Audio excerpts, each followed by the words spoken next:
Alrighty. Uh, we are once more going to be going through the Underdark, but before we get there, let us, of course, get our roleplay warm-ups done. Uh, and tonight's roleplay warm-up, what sense does your character rely on most?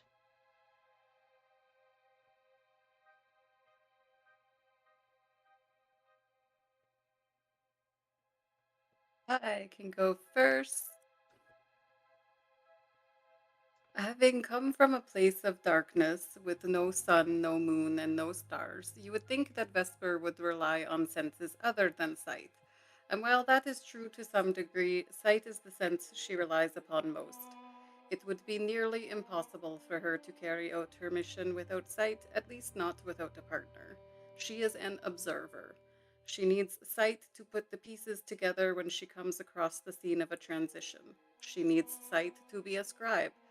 At the Scriptorium Mortalis, she even studied sign language so she would be able to interview the hearing impaired in order to properly document the transitions she witnesses.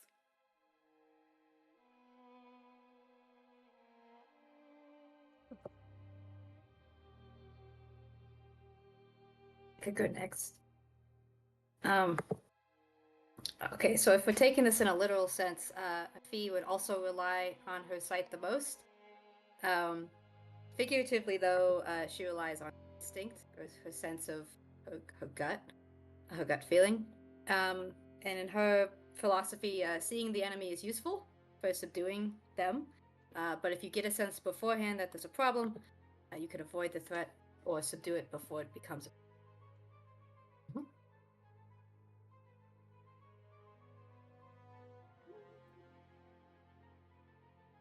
You want to go or should I go? You can go. All right. Well, I'm pretty limited in my options as Bruce. My sense of smell and taste. I've been shot with the chain smoking I've been doing for 40 years, so can't rely on those. Can't really rely on my vision. I've got those prescription glasses. Those get taken away from me. I'm basically useless. So that really only leaves touch and hearing, and so he's a very tactile person, kind of wandering through the woods, like rubbing the bark and the moss, and like he's got a good grasp on like how things should feel, but like, and then on top of that, like I imagine that I would have spent many kind of nights wandering the woods just with my eyes closed, the same path, listening to the sounds of like the animals and stuff. So a little bit of touch and hearing would probably be his only real options. Uh, for Gareth, similarly, not all of his senses are as good as they once were. Certainly, years of life in a scriptorium, reading by candlelight, has dimmed his vision perhaps a bit from where it once was. But he's a listener. Gareth's a listener. Um, he's always been all about traveling the world and hearing people's stories, and that is something that he continues to find important, I would say. So yeah, hearing for Garrett. Beauty. Alrighty. And then we'll get Brent's roleplay warm up for short once he's in, but uh, until then, who wants to do the recap for the Point of Fate?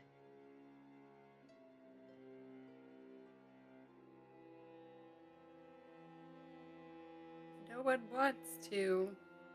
I can. Go for it.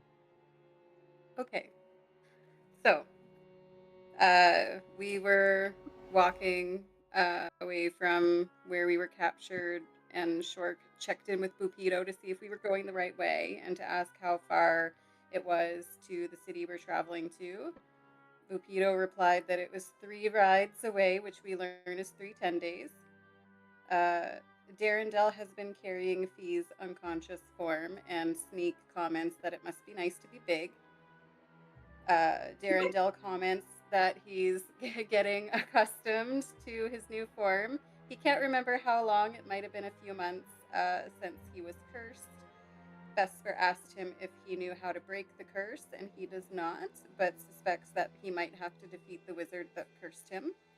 And so far, so good. We don't hear anyone pursuing us at this point in time.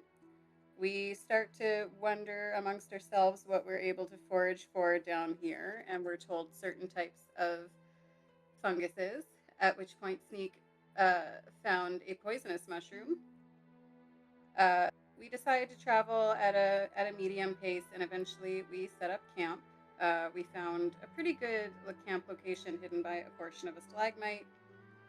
Fee eventually wakes up and is confused and briefly attacks Darendelle, who shrieks and jumps back. Fee apologizes and asks what happened, so Darendelle explains. During our camp scenes, Sneak asks Vesper about transitions, so she explains her purpose. Gareth goes over to Shork to see how he's faring. Bruce heals Fee and tells her not to mistake courage and recklessness. Shork confronts Sereth about why he grabbed him back at the prison. And Gareth approaches Topsy and Turvy and speaks to them in Gnomish. Vesper thanks Fee. Fee thanks Darendelle. Everyone's thanking each other. And Bruce and Gareth silver fox bond. So that's nice. On overnight, while we're sleeping, Sneak wakes everyone else. He hears something coming. It turns out to be a swarm of giant fire beetles, which Bruce speaks to. They're looking for food. Maybe saw some other travelers on the road, but doesn't say much beyond that. They do seem to be very food motivated, though. Oh, they saw big lizards. That's what they told us. We travel some more the next day. It's a fairly quiet day. It's nearly time to make camp, and we get to a very big gorge that is very deep, beyond dark vision range. We end up learning it's about 300 feet when Fee casts light on a rock and drops it. We decide to go around. We're not quite all the way around this detour when eventually we need to rest for the day, so Bruce finds us a place that will be relatively tucked away from vision. We seem to be on track according to Bupido. Our foraging, however, was not great. More so a lack of availability due to the terrain. We managed to find enough food to fully feed half of us, or each get half a day's ration. So we end up splitting what we have evenly. There's more campfire scenes. Fee and Bruce have a conversation with Bupido. Bupido provides some information about the city and where he comes from. I think those present pretty much agree that Bupido is a weirdo. Gareth and Vesper bond over their deities and life's purpose. Shork and Sneak have a cute moment on how to be stealthy. And then eventually we hear something else approaching the cave mouth. Fee goes to investigate, and it's those two giant lizards we were told about, and they have some drow riders, Faith and some unnamed individual who are merchants.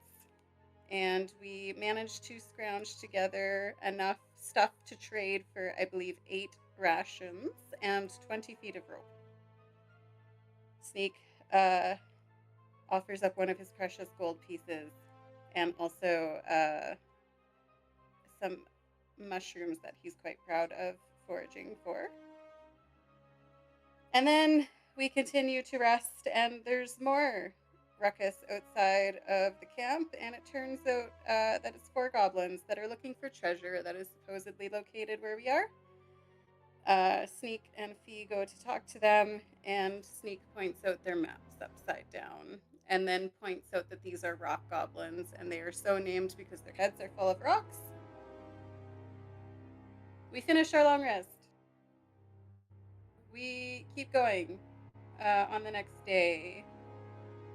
But then we come across a spot that is kind of hazy and feels kind of funny, and Sereth explains that it's Thea's rest. I don't think I pronounced that right, but we'll pretend. It's the innate magic of the Underdark, but it's been wrong lately, and Sereth doesn't have a connection to the arcane, so he's not sure exactly why it's wrong, but he saw a wizard cast magic and it went very wrong. It says it should be okay to walk through, but maybe we shouldn't be doing magic in it. And then Fee asks him something in Undercommon that no one understands. There we go. All right, take your point of fate. And let's get a roleplay warm-up for Shork. Yes. So Shork's most reliable sense is his sense of touch and feeling, honed through his job processing raw ingredients into magical components. He has habitually been running his hand around the unfamiliar subterranean tunnels that they're traveling through during their time in the Underdark, just trying to find a sense of direction and comfort, and he just keeps coming up empty. All right, lovely. Well then, with our roleplay warm-up and our recap covered, we left off in a cavern full of Fair's Rest. This purpley haze of magic suspended in the air here. It creates its own light, shedding it in the area. And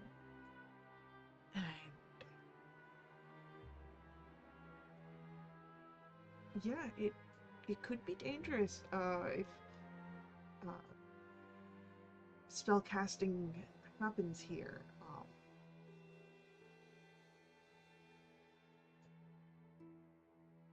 So,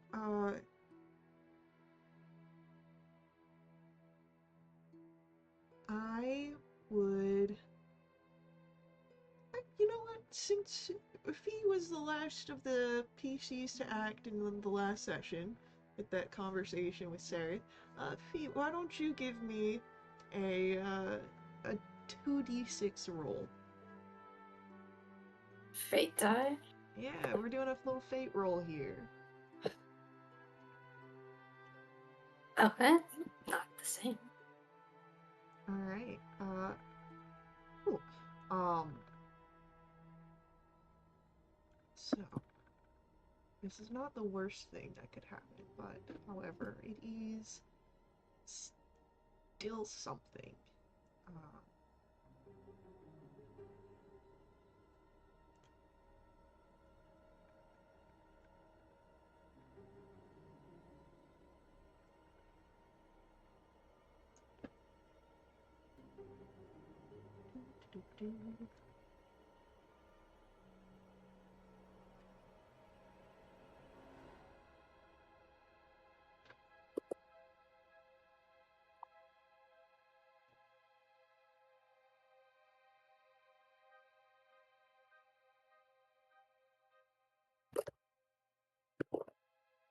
You. What is your passive perception, Fee?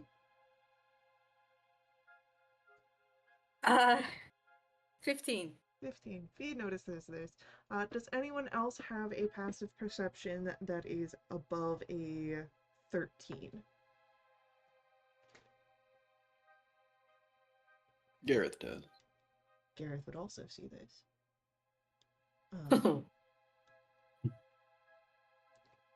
At the edge of this cavern, it's low to the ground, so it doesn't catch your eye immediately, but you do notice it as you're sort of looking around. There is a bit of movement. And as you look closer, you can see this sort of yellow slime inching along the ground.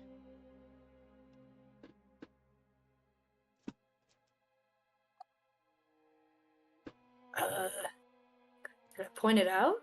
Yeah. Yes. That?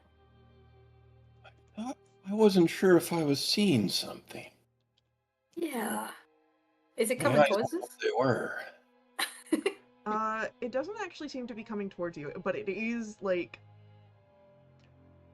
it's not far from you. So it could get to you if it so chooses. It's just sort of moving about at this moment. Rough distance? You know what? Why don't I do this real quick? Um,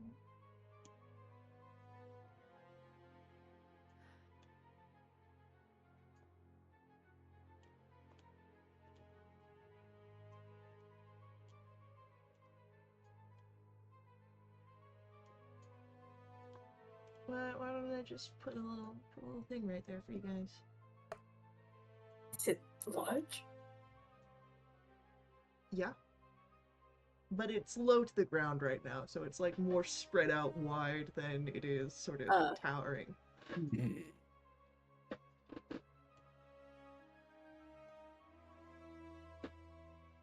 Uh, Don't go near it. Hey. has anybody Avoid that encountered area. these before?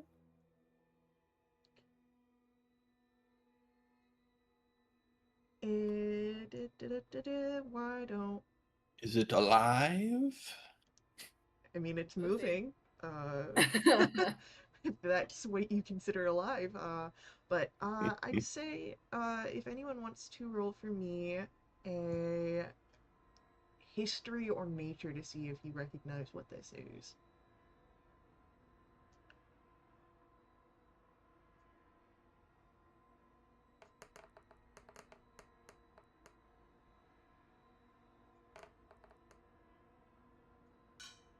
The dice are enormous. I know that they had been moving some size things with that. It's one of their little tinkerings. I have no business getting that nature result. So Bruce, I'd say with a 23, you have encountered one of these before. Fee, you know of them, as well as Vesper, you know of them as well, just giving you your background. What you are looking at is a type of ooze creature, known as an ochre jelly. And for Bruce, you, from your experience,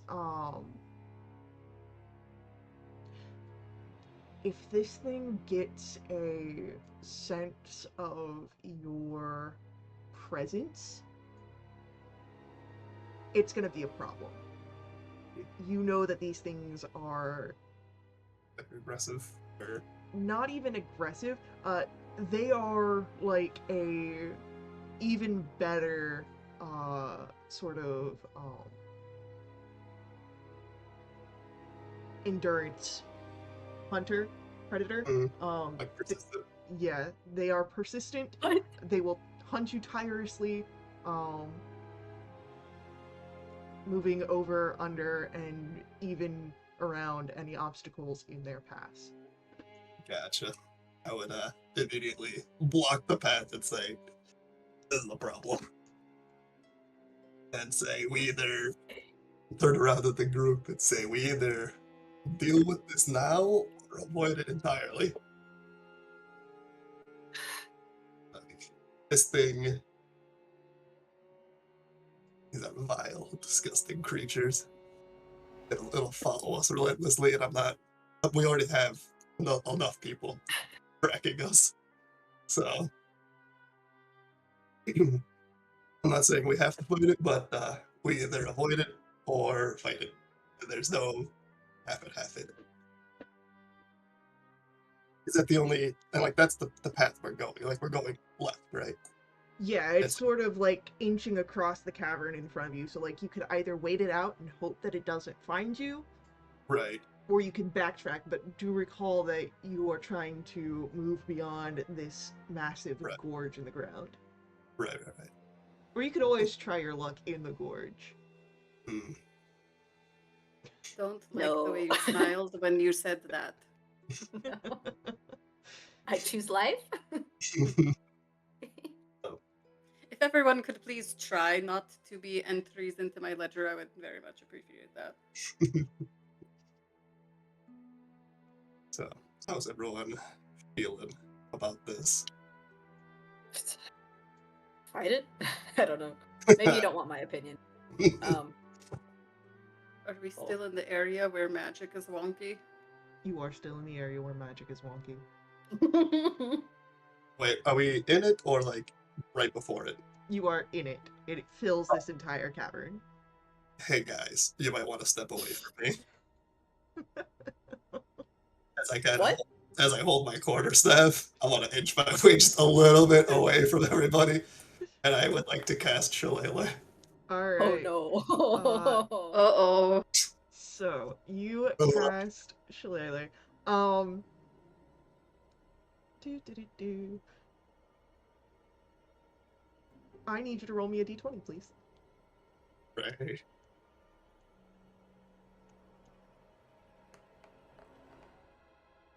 Okay.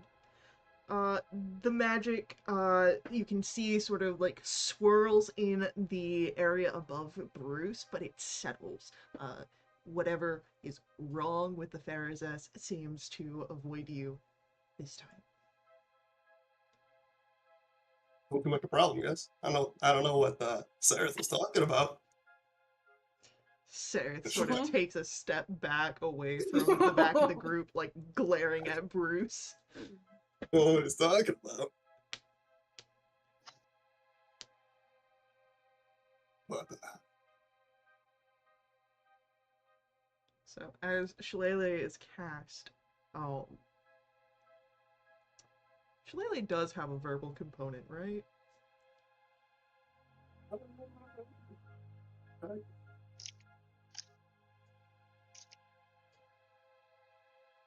yes, it does.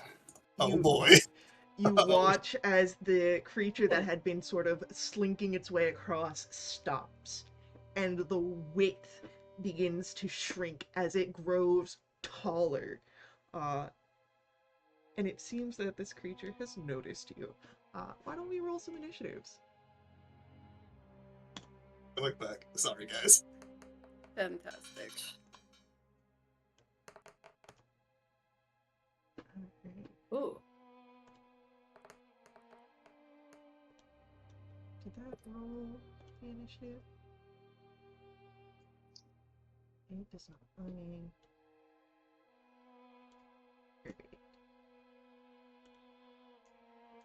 That Before combat starts, yes. I've got that initiative feat with the Mhm. criminal. Does anyone want to go first, or they can switch roles with me? If anyone I mean, wants. Fee would always want to go first, but like, I don't know if you want to give that. Go for it. All right. Go for it. I like Oh. signal the fee and be like, as I cast Shalala, I like signal the fee, like I like get it, you know, got it. Oh. Okay. We don't have any like potions for healing, right? Like it's all magical healing. It is. It is. You got it. Oh, joy. All right.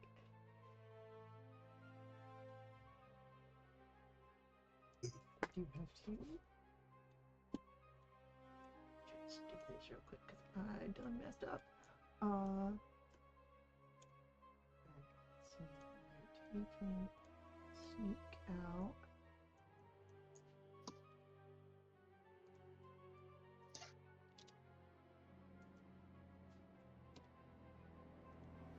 I need to get some music.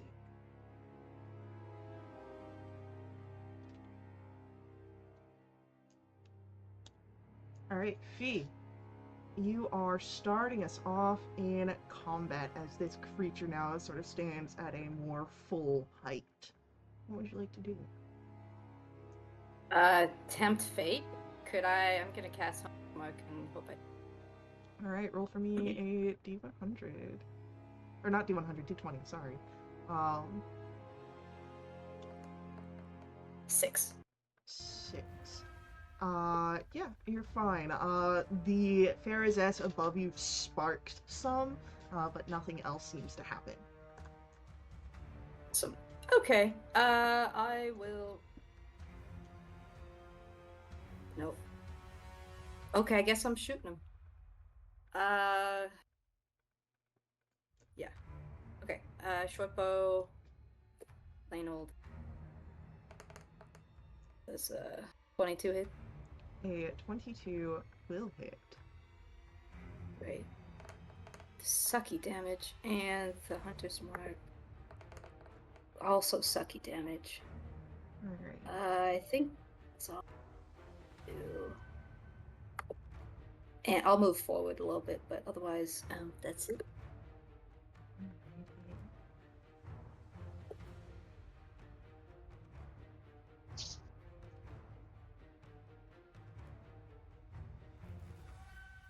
It is Shork, your turn.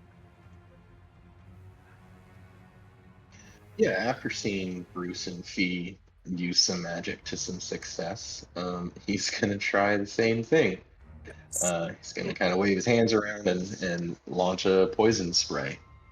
Okay. Go for it. I do need a D20 roll. I gotta roll 5. All right. So, what happens here, as the magic, sparks above you, it actually begins to coalesce. Can you roll for me a D100?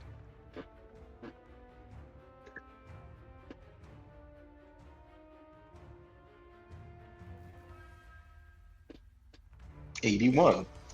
81. Beautiful.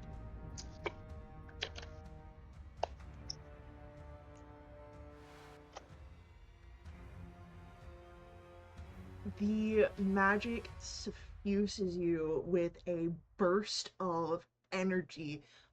You feel almost like you're moving outside of time. You can take another action immediately. Let's see if this one hits. It's a 19 hit. A 19 will hit. That's a whopping 2. And we'll just kind of spin around and launch another one really, really fast, unexpectedly.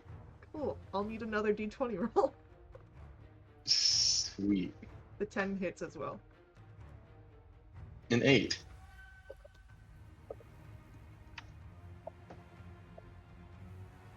8, you're fine. Cool.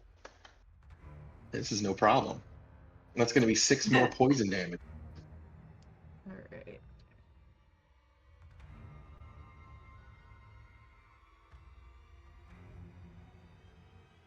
And with that, Short's turn, I believe, comes to an end. Yeah, I scooted forward, so I would have been within range, but we are good and we are feeling it. Alright, Bruce, it's your turn. Gotcha. So I technically can't cast spells with a material component, right? Yes. Yes Or- and no. If you have the spell component itself, you can. Gotcha. But you would not be able to do anything if you were relying on your arcane focus. Right. Okay. Well, I guess we'll just keep it simple, which is I will move my full 30. 20. Just kind of walk over to the big boy, and I will take a swing at him Woohoo! with my actions.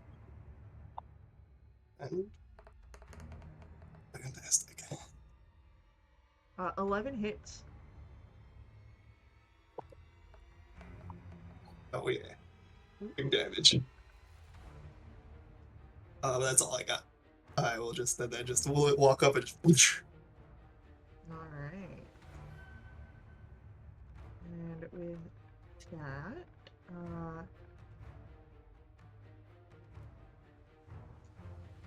it's going to be Vesper, your turn. Okay.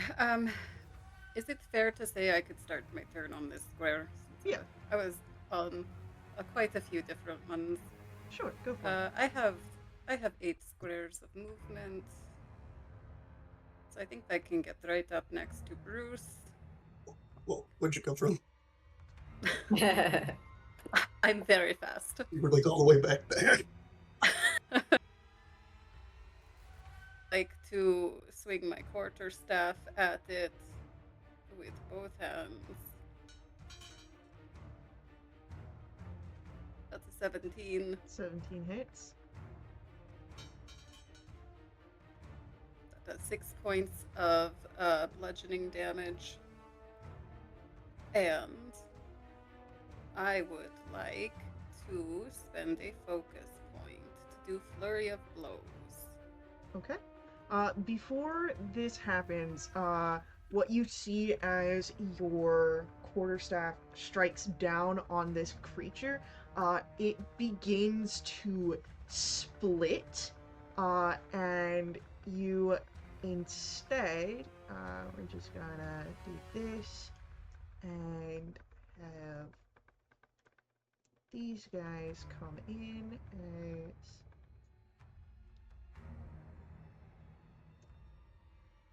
Damn it, I thought I was fine with bludgeoning. I thought it was slashing I had to worry about. slashing, getting it bloodied, other things. So now you have 2 of these guys. Oh no. Alright. Well, I'm Yeah. still flurrying at these guys. I don't like this. I'm going to kick one. Alright, That's a 15. 15 will hit. Doing 6 points of damage. Alrighty. And then I will kick it again. Okay. Natural 20. Oh, that's a natural 20 with my Nice. kick Jesus. for 14 points of bludgeoning damage. You watch as this one is trying to pull itself apart again, and your second attack comes through, and it just splatters everywhere.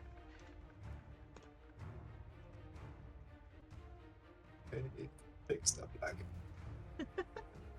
Alright. Anything else from Vesper? That is everything. Alright. It's our little jelly guy's turn. What's left of him. And it is going to try and strike at Bruce.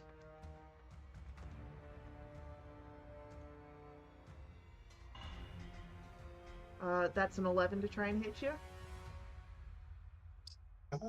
That barely misses. Alright. So as you're able to sort of move out of the way, it becomes Garrett's turn. All right. Well, Gareth is slow, so he will shamble up as close as he can get, which is not all the way there. And I don't really want to cast a spell.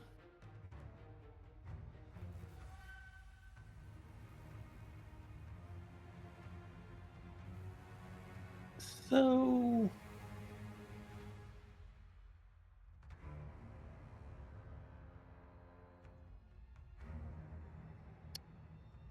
If you'd like, you could Garrett. ready an action, so that way, Yeah. in case this thing moves, if you'd like to be prepared to attack.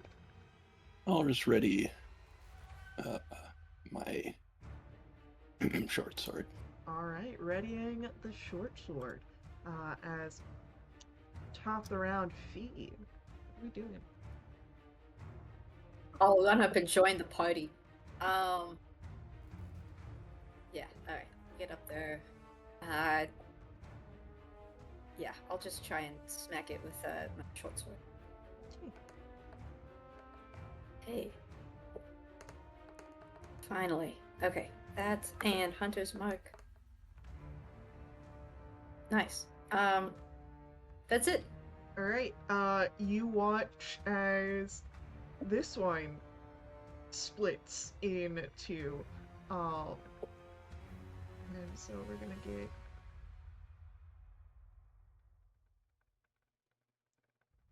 Little baby. teeny tiny ones. All right.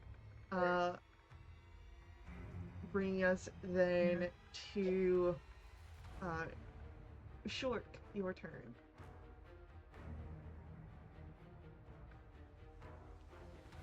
The poison spray seemed to have worked pretty well, even getting a bonus one for mysterious reasons. So we're going to try that again.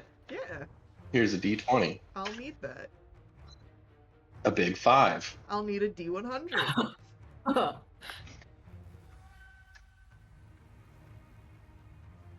46. 46. Alright, cool. You feel yourself begin to float off the ground. You rise up about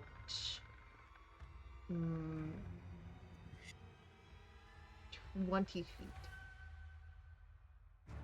But go ahead, roll the attack roll on the poison spray. 13 hits. Short feels ascended. 11 damage. Alright, so that's one of them. We'll do the one. Yeah, that's the one I wanted to hit. How'd you know? Lucky guess. That one's wilted away. But Shork, you are stuck up in the air. Can I will myself in any particular direction? Or am I just floating? You are sort of just floating here. Okay, I'm gonna spin in place. Beautiful. Bruce, it is your turn. Only one of the small jellies is left. Very good. I am going to walk over to it, over here. Okay. And I would like to take the help action to Alright. give Ves is that an advantage on her next attack? Yeah. So if you're It goes helping on. Vesper, for sure. Yeah, if that, yeah. I'm gonna be just kind of like stab it, like poking at it, kind of just disorienting the thing. Boing, boing, boing. Amazing. Alright. Oh, that'll be it though. Then with that, Vesper, we come to your turn. Okay, Vesper does Vesper things and hits it with her stick.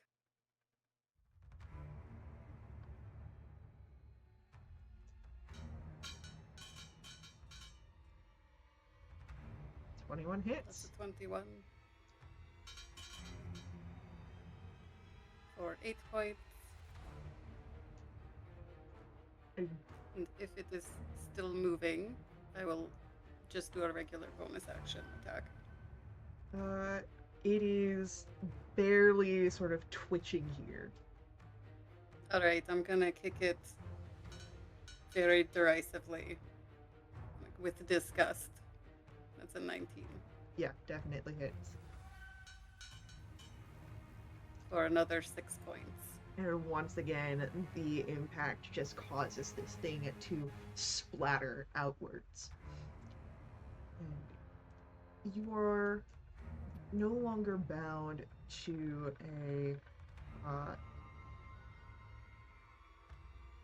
the initiative. Hey. You of course notice that there is a floating shork about 20 feet up. And then let me get some dark music back. Or just ambience. I'd say you'd also notice that there is something in parts of the sludge here.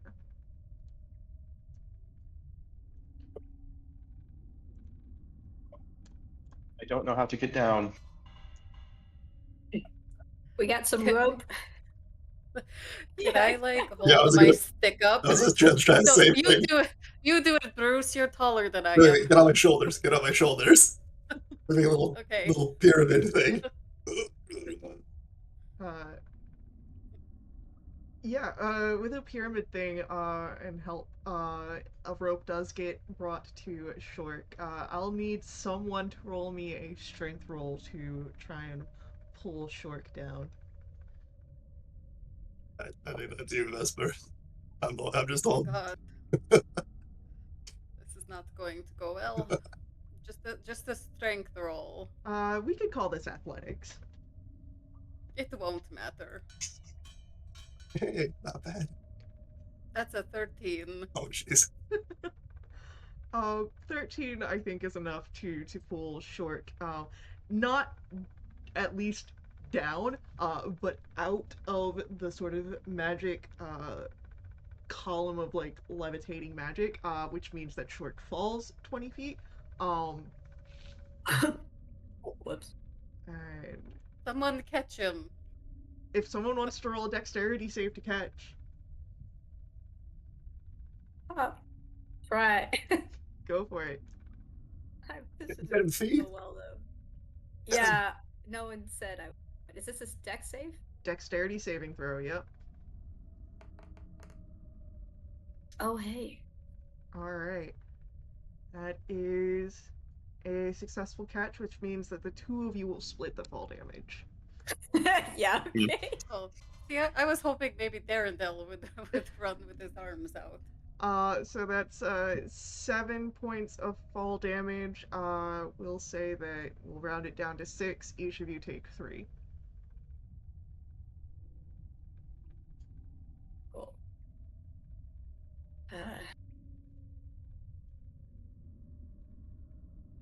Faye, did you say there was something interesting in the sludge? Oh, yes. In one of the little sludge piles, there is an undigested bone, which has these strange carvings in it. Unlike anything that you have really seen before, or at least you, Fee, have ever seen before. Yeah, I'm holding it up to Gareth. Mr. Scribe person who Mhm. seems knowledgeable. Gareth, roll for me a history check. Alrighty. While this is beyond your specialty, you did actually see a diagram of this in one of your research books, when you were looking into the deep gnomes of the Underdark. This is something that is seen in Kuatoa, the carving onto bones. You What don't is have cool? an idea of what these symbols are, but that's what you would recognize. What is Kuatoa? Kuatoa are the fish people. You've got one in Ah. your group. Sure. Shushar. I think perhaps we should bring this to Shushar. He may have a better understanding of these carvings. As soon as you say his name, he looks over to you. Have you seen such carvings before, dear Shushar? As he looks up.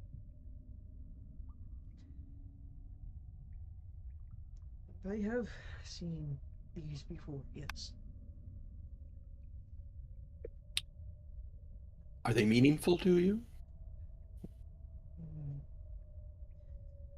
Yes and no.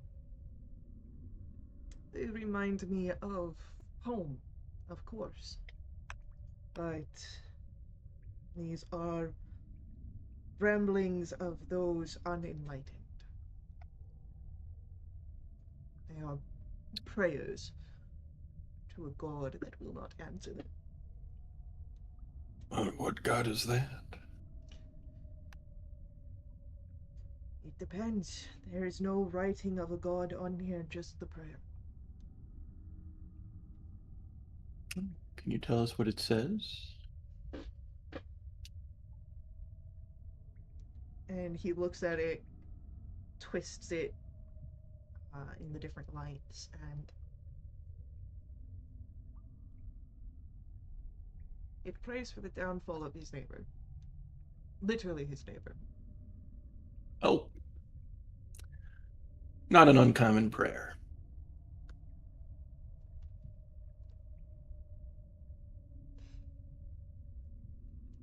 Would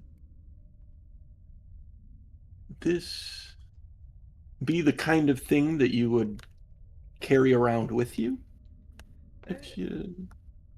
But from where I come from in Sloopaloo Pop, it is thrown into Dark Lake.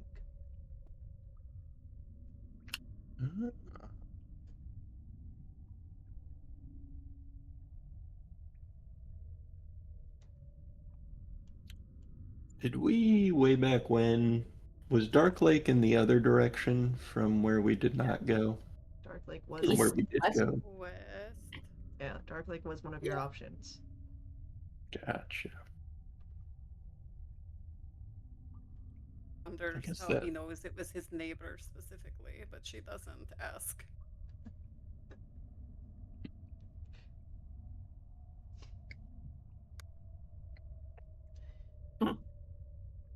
If we wish to travel to my home, uh, perhaps after this city, we'd be able to navigate Dark Lake to get there. Or the tunnels. I am familiar with the waters.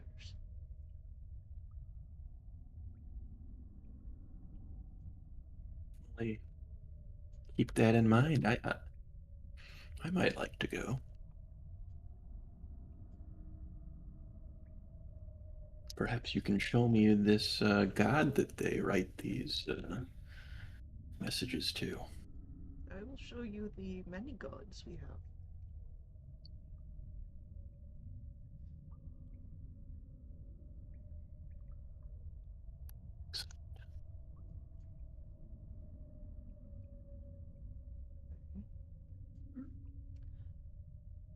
So, there's not much else here in this cavern.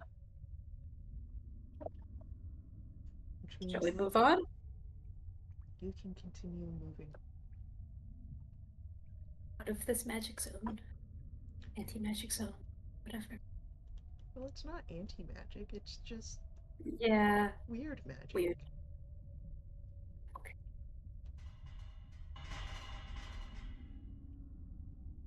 Alright.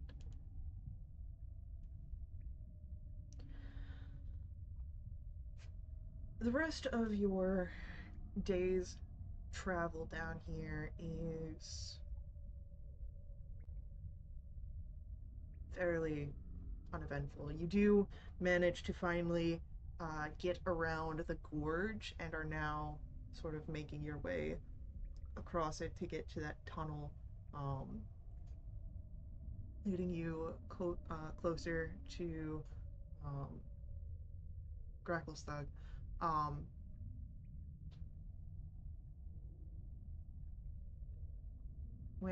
Let's go ahead and get a group survival roll for camp.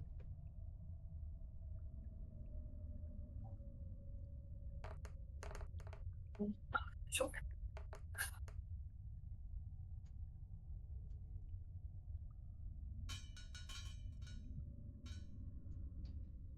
Alright.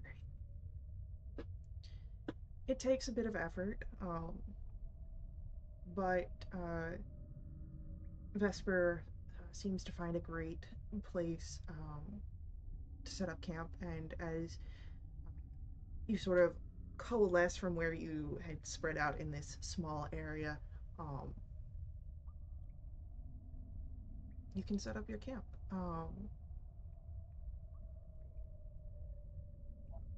Which will bring us to our campfire scenes.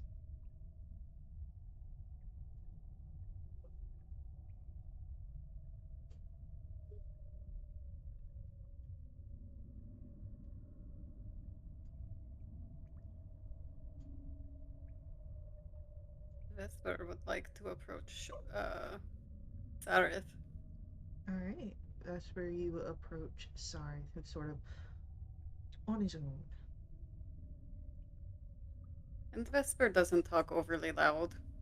Not necessarily trying to keep her voice so low that no one can hear, but like low enough that it's semi-private. Uh, no offense meant, but you seem like a person who has seen much death in your life.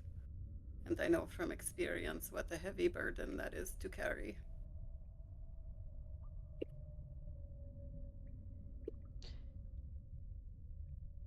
He turns away his gaze from where it's been staring at stool to look up to you, Vesper. And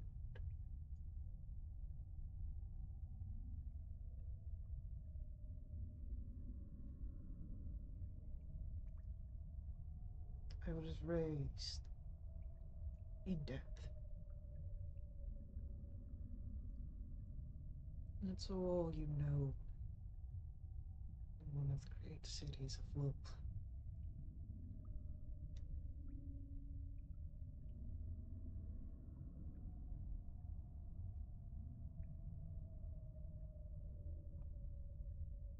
And yet, I get the sense that you may be a victim as much as a perpetrator.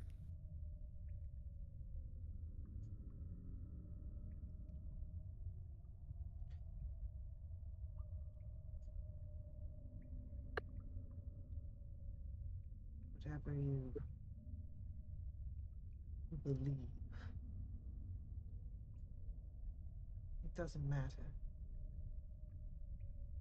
Not to her. To her, it is all the same.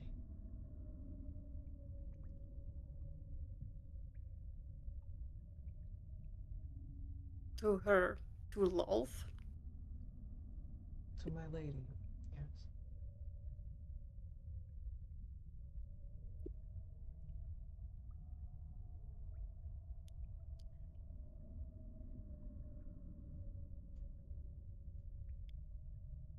Well, she may not care what you believe, but that's not to say that no one else does.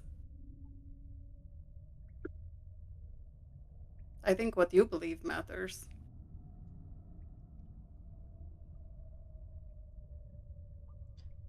You see his gaze drifts away from you as you say that. What's your passive perception? Oh, I looked earlier. I believe it is 14. Yep. 14 would be enough. Uh, as you say that, you notice that his eyes go over to Shork.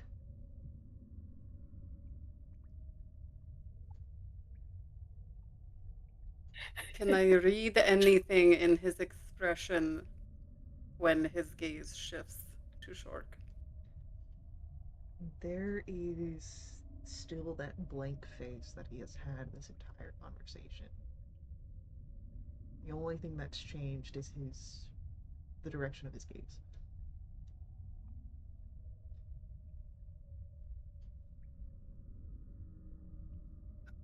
Well, listen.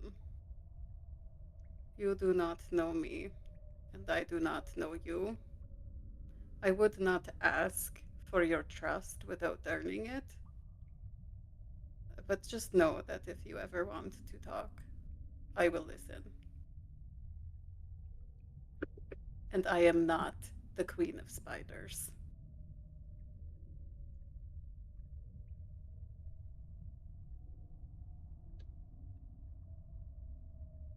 he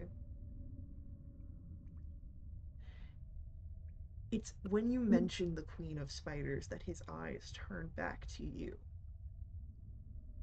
It's sort of like you can see a haze focus in, like his mind was elsewhere in thoughts, but there's clarity when you mention Lolth. He just gives a nod. Received.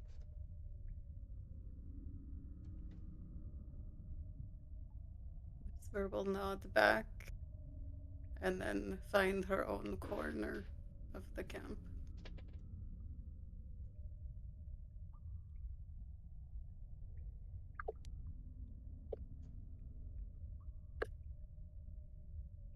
When Vesper leaves, Fee's been watching this very intently.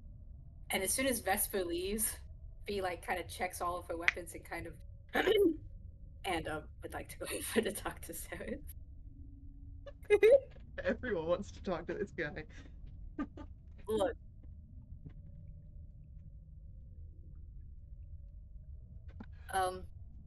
She'll kind of like awkwardly down a ways away, but like in the same area. And she's gonna kind of debate with herself and try and undercomment. Why does it matter that I can speak your language? Question.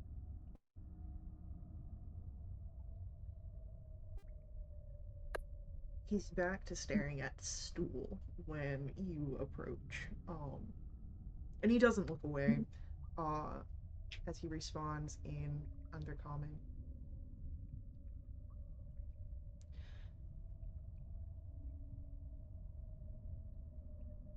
I don't come across many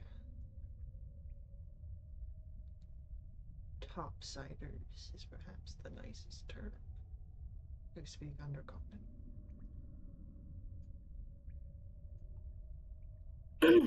Right.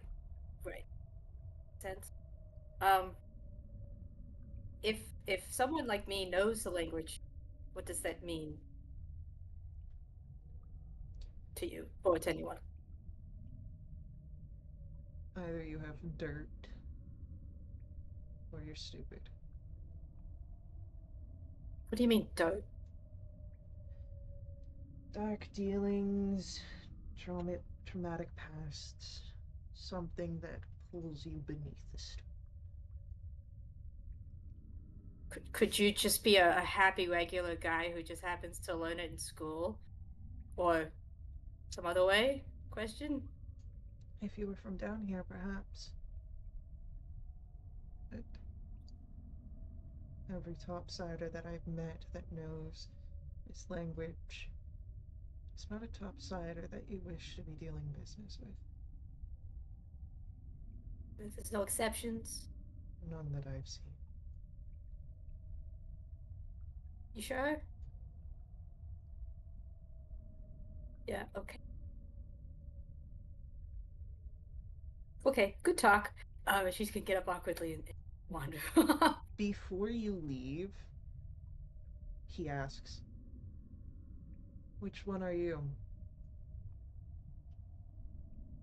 Can we say unlucky? Is that one of the cats?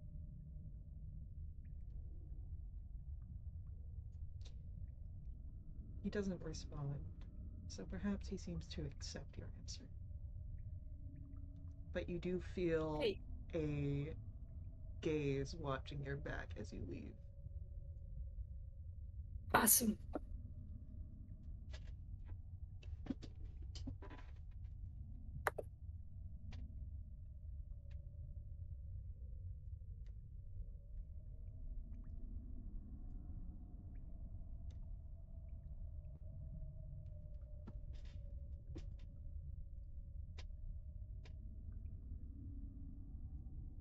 All right. What's our next campfire scene?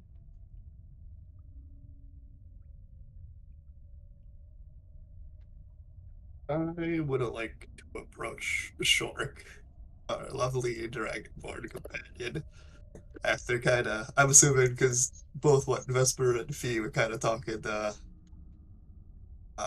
Sereth, right? Yeah.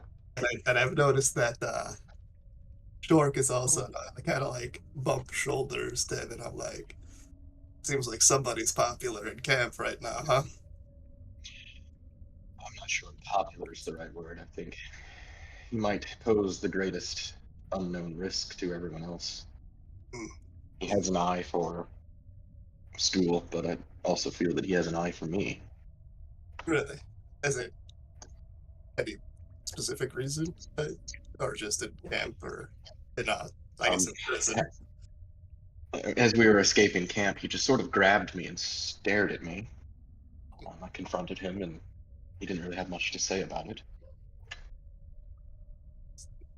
Not gonna lie, there's a lot of kind of interesting characters we're traveling with. No, but Quite a few. but I do a little jealous that what just happened. You got to fly for a little bit in that couple hours ago. Like, how did that feel? Um, surprising, a bit invigorating. Sarah seemed quite concerned about the effects of whatever that was, but it only seemed to empower me. I'm a little jealous. I could have taken flight for a little bit, but Maybe one day. maybe. But I don't think I ever asked. But like, how did you end up in the Underdark specifically? Sure, I was on an errand for my profession that no one else seemed to want to undertake. I was searching for a rare magical component in the upper areas of the Underdark, and my memory isn't so clear on how I ended up, but I believe I took a wrong turn and fell a great distance. Um, and then the next thing I remember, I was in the camp with you. You don't remember much of before, or is it just kind of like a hazy memory? I remember most of my journey. Gotcha. It just seems that right before I fell, things get a little fuzzy. Because I think I've noticed that you've been like a little handy in the kitchen and a little crafting. You know, it seems like you've got a little skills in the. Or is it just something that you picked up in because of the work? Well, my profession and main, well, I don't know if profession is quite the right word, but my main assignments were taking raw natural ingredients and processing them for magical component use. So I may have picked up a thing or two along the way.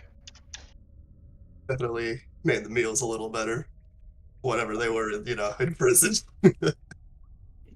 It wasn't much more than water and rocks and maybe some moss, but we made do. Any other talents that you think, or any other skills that you are proud of? Well, Outside I of was very early on in my magical studies, so I don't. What you've seen is most of what I can do. There might be another trick or two that I'm reserving for a special time. Oh, And then he just kind of stares back at you for a second, Bruce. Can I get a perception or maybe an insight check? me. Yes, please.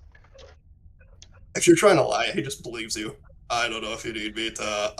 He would just, Nope, not a lie. he would just be blatantly trusting. But I was, Uh, more of more this is more observational. So perception or insight would be oh wonderful.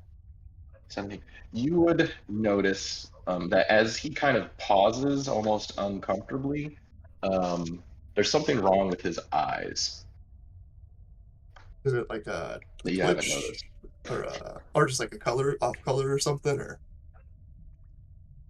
Definitely something with the color, and it seems that while he's blankly staring, he has a nictitating membrane that flashes across. Basically, he blinks sideways, and you've never noticed that before. oh, like the eyelid kind of closes or some kind of membrane or okay, From the side. yeah. Oh, and that's not a normal dragonborn thing, or is that? You've never seen it happen with Shork before. Hmm, I'm gonna okay, but you okay there, buddy? Did you react any differently, or is that just something that just happened? Like you didn't feel It just uncomfortable? happened while he paused, and he just kind of stared back at you for a moment, and then you noticed the different blinking a couple times, and then he would continue. How did you come to the Underdark? Uh, technically a prisoner on a little pseudo quest of vengeance. I I Well, was that in a sounds what was that? Sorry. that sounds far more interesting than an errand for a rare mushroom. No, not at all. And I'll like slap him on the back. It's like it's a long story. We can talk about that in the future. Or basically, I'm working through some things. And he'll kind of like start. You can see he's like a little more boisterous when he laughs, like when he's like trying to like cover something up that he doesn't want to talk about right now. But it's like either way, it was nice talking to you. Shork passively notes the deflection, and maybe keeps a half eye on Bruce as well.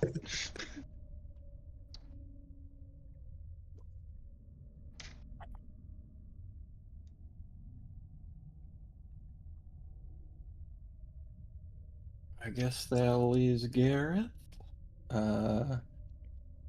He'll approach Bepido. Yeah.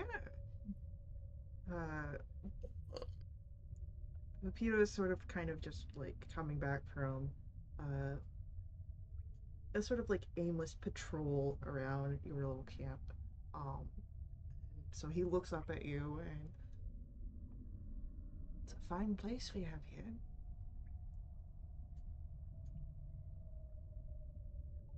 Yes, as far as lodgings go, I suppose we can't complain, but I suppose you must be thinking a great deal about that city we're headed towards. I wonder, Bepido, what awaits you? He sort of looks a little to the side, like over your shoulder as he thinks.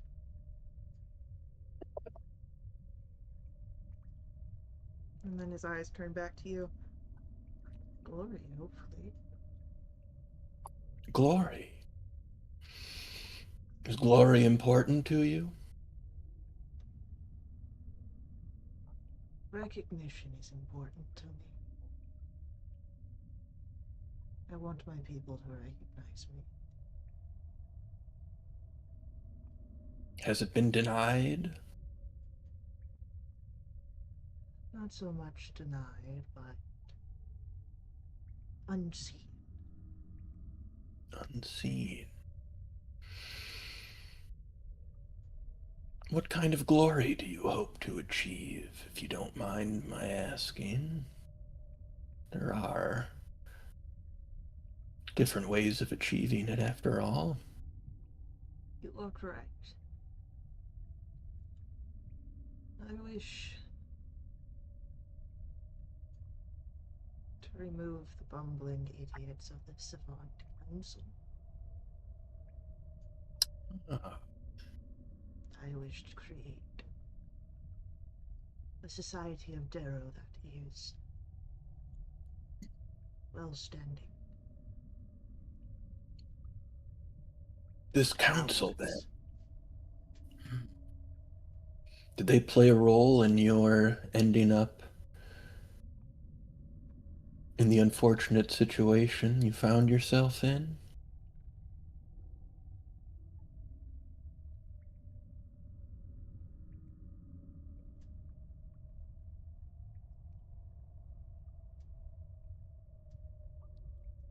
Mm, in a way, yes. Is it revenge? No, not so much for that. I wish to bring in a better age for my people. Can I ask you, Pepito, do you feel this is something you can achieve on your own?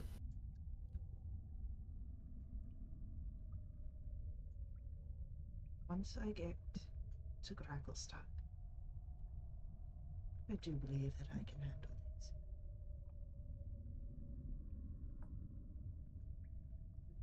In this council, savants, as you say, although perhaps they're not what they call themselves. What exactly is their station in your society?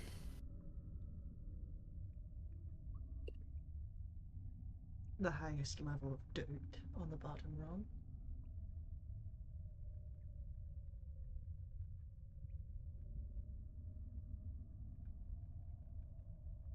Do all of your race fall under their sway? We do. If you are a part of the society, at least. If you become excommunicated, exiled, shunned, Uh,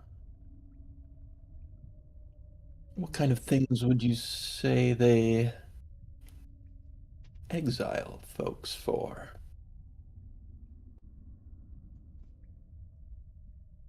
if it is the Council of Savants, they could exile you for any inane reason that comes to them.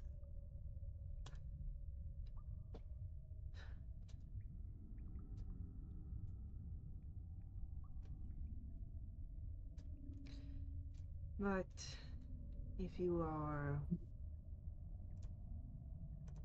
thinking, of course, of more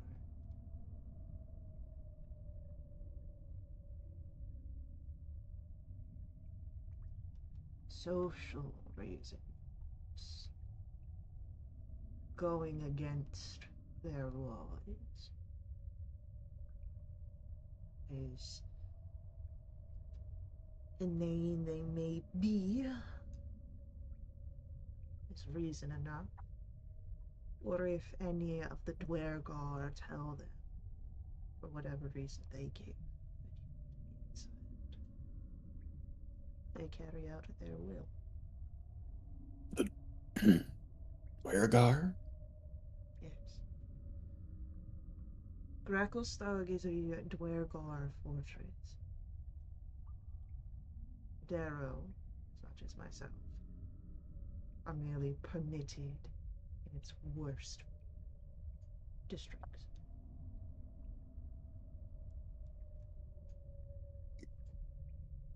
Now we are a motley crew of many a background. Do you think they'll permit us? All of us, I mean. Only so far as the docks.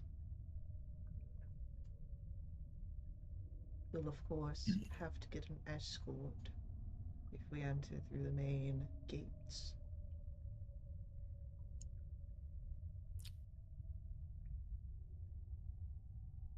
Would you counsel wariness in this city? Extreme.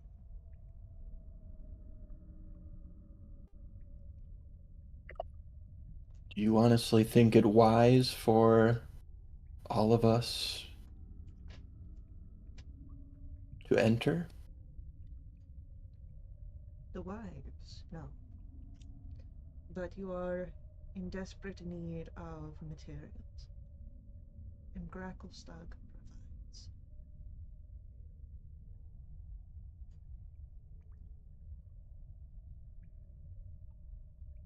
Well, thank you for telling me this, Pepito. Perhaps when we reach those gates, we'll find a way to help each other.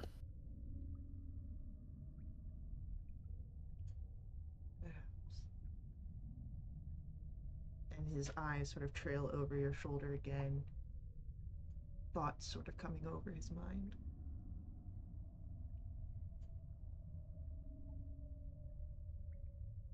I'll kind of shamble away with a worried look on my face.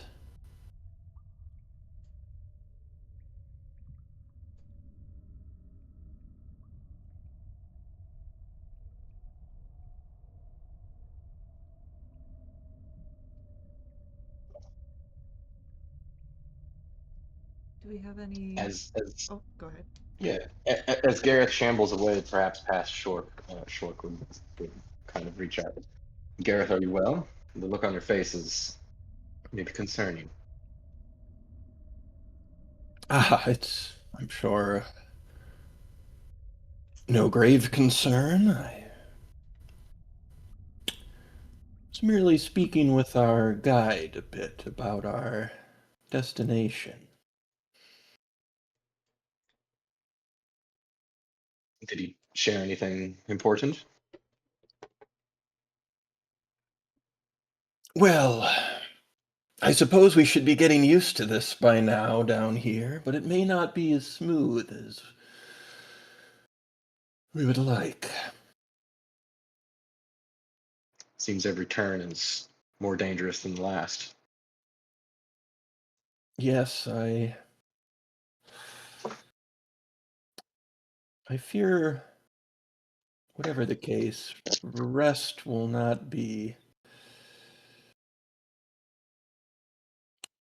achieved even there. Our journey may not linger there long. Is there danger there? I couldn't say with any certainty, but my feeling is for Bepito, there is, and for us, well, I don't think his assessment really involves us all that much. Well, we made it out of one cage well enough. Yes, yes, perhaps where the skills we hone will find us able to meet whatever meets us there. I'm sure that it remains the only real option we have. Yeah, as we hone those skills, perhaps we become even, something more than just companions in circumstance. Perhaps, perhaps. Let me ask you, Shark. Do you think we're going to make it? Well, from someone who's still fighting some sort of illness, there might be a different answer for each one of us. But I'm hopeful. I still have much to achieve back on the surface. So I'll remain hopeful until I have reason to believe otherwise. I think that's the best I can do. Glad to hear that. A drive is important in these situations. A reason to keep going. I agree, and I'll stay focused on that, and I hope everyone else does too.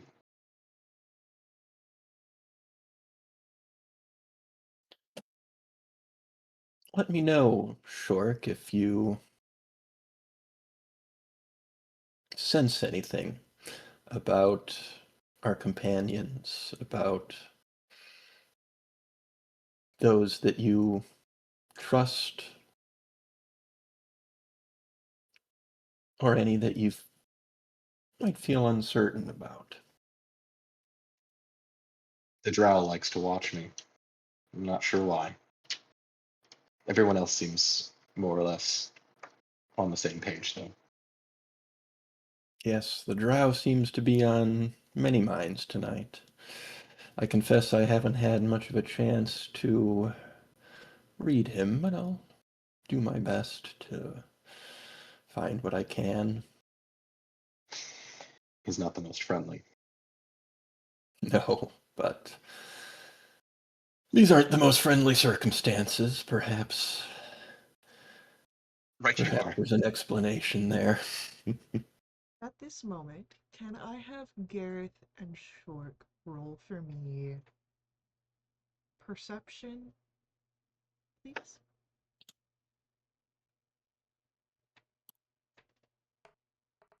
No. Okay.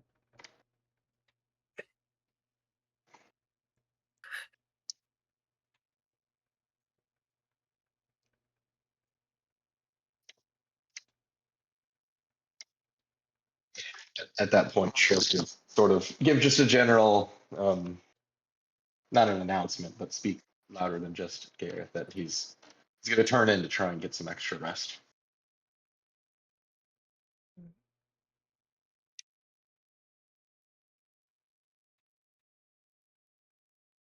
Then if there are no more follow-up conversations for our campfire scene, we can go into our rest.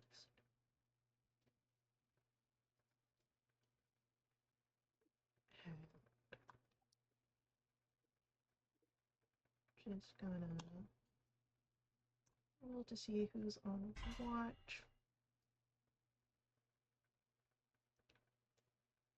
Alright, so going in the order of how I see people on our map, most everyone's watch is fairly quiet. And Shork, we come to your watch. You are the last watch before everyone's to wake up. And it is also very quiet. And you have time to sort of look around the camp and really sort of contemplate and see. And Shork, that's when it strikes you. There is one less in your group than there should be.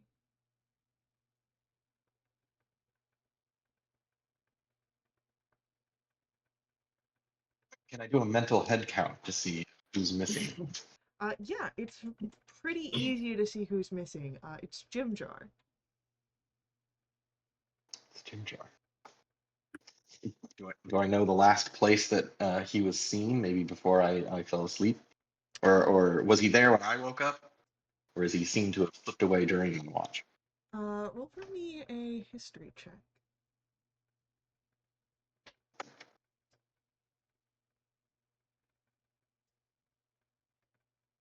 6. The last time you definitively saw Jim Jar was while you were traveling yesterday. Okay. Is there anyone else awake? Currently not yet, but I'll say that this has happened, like, you're coming to this realization, late enough in your watch, the rest of you guys can start waking up, as you see fit. As I everyone else just can't begins. anyway. What was that? I just trance anyway, so I don't need as much rest as other members of the camp. As folks come to, I'm just going to be casually asking, has anyone seen Jim Jar? I'll Have we? ask history rolls.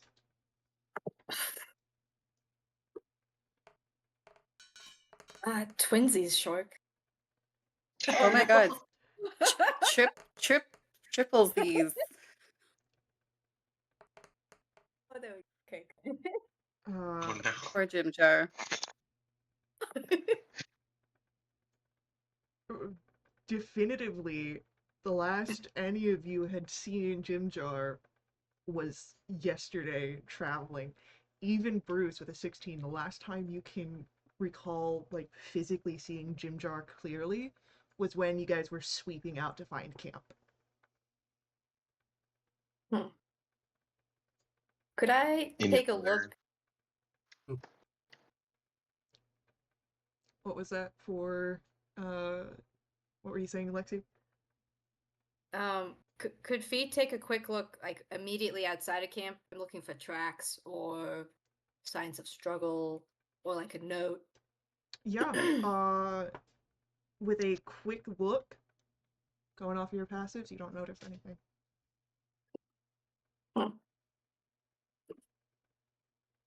Mystery.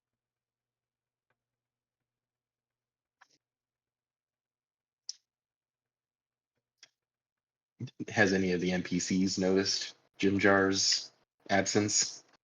Uh, Definitely now that you guys have been asking where's Jim Jar, and Eldeth will be, well, if he's not here, shouldn't we go out and look for him? What if he's in trouble? We really Sure. want to go looking for someone who may have just abandoned us, Seraph will say.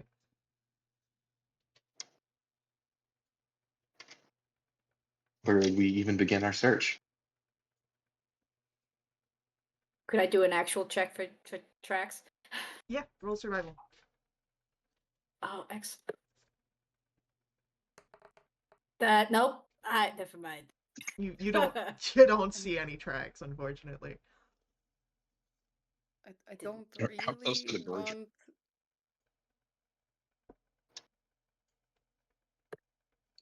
Sorry. I don't really want to waste time and get recaptured, but at the same time, if he's wandered off and he gets captured, he can tell his captors the general location of where we are. Shushar chimes in. I hate to say it, but we all know that Jim Jar was one for bargaining. If he believes that he could get out on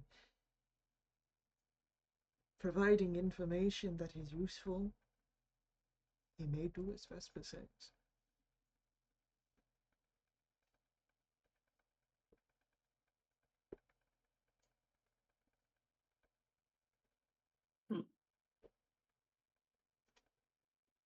A search done.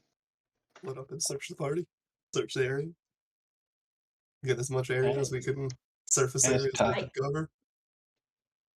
Can I ask Topsy if they know about any gnome inhabitants or gnome communities in the area?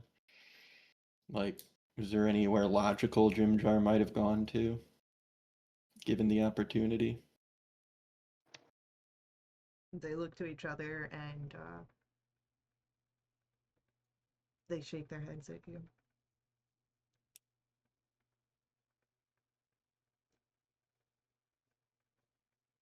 Just checking. All right. I will say let's get investigations. I do want to ask, are we doing any sort of buddy systems here? Nah.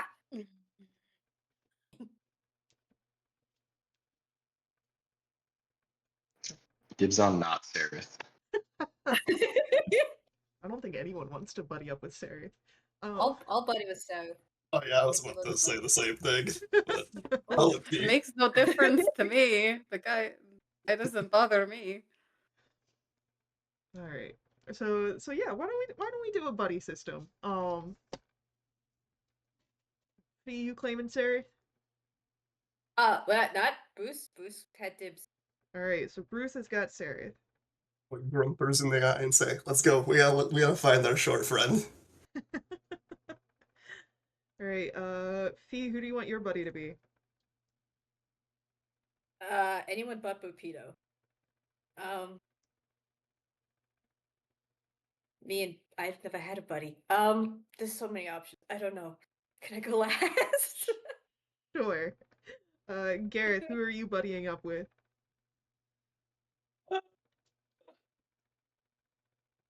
Gareth will buddy up with Topsy and Turvy, who are a unit, one assumes. They are indeed a unit. So, Topsy and Turvy and Gareth. Woohoo! Vesper. Well, I assume that Sneak is buddying up with Darendil, so I Obviously. will buddy up with Eldeth. Alright. Shork. Let's see.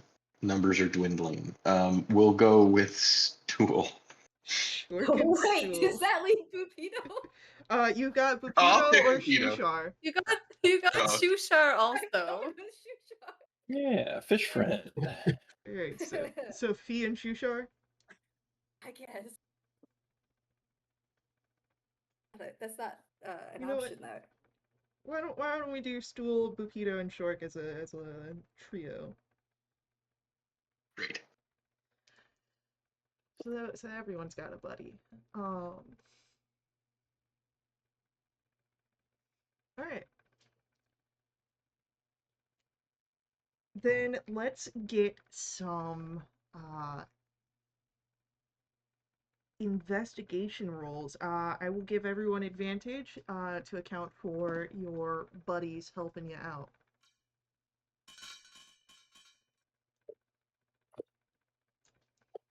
That is rough.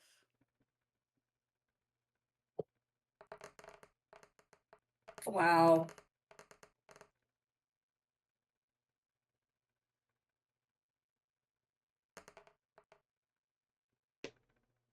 All right. So,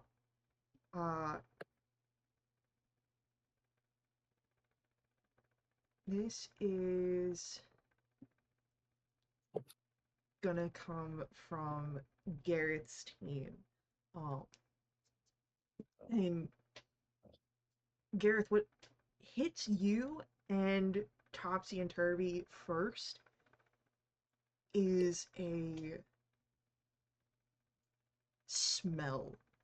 It is foul and metallic. You see where the two deep gnomes like cover their noses almost immediately.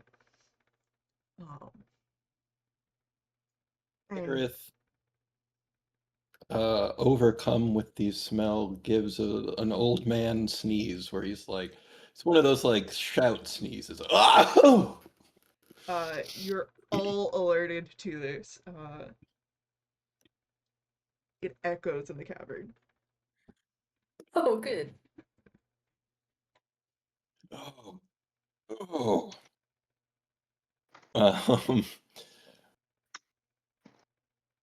looking around for a source of the smell. Yeah, it doesn't take long after this that you see sort of hidden behind where a sort of boulder has fallen in a long ago rock slide. You see just the hint of a boot sticking out. And following that, you turn and you see the horrific display of Jim Jar's body. Oh.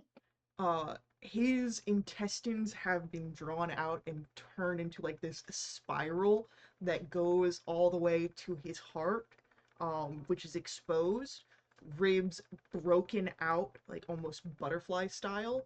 Um, it's definitely not something you expected to see.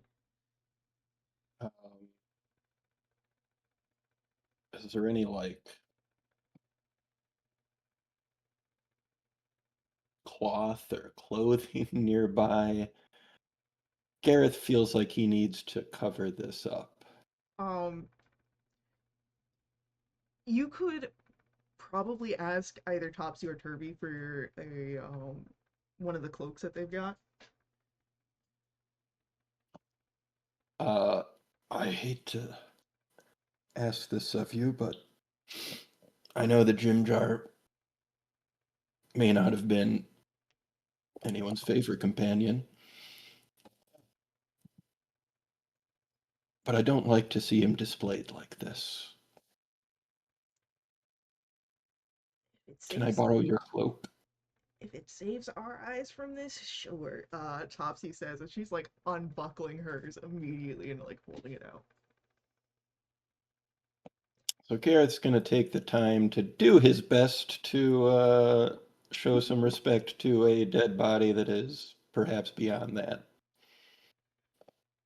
As this is going on, Topsy and Turby will come and sort of like wave down the rest of you guys. We found him. Oh, It's great news, right? You found them? Uh, so it's perhaps best you guys just come this way. Can I insight check them? Yeah, go for it.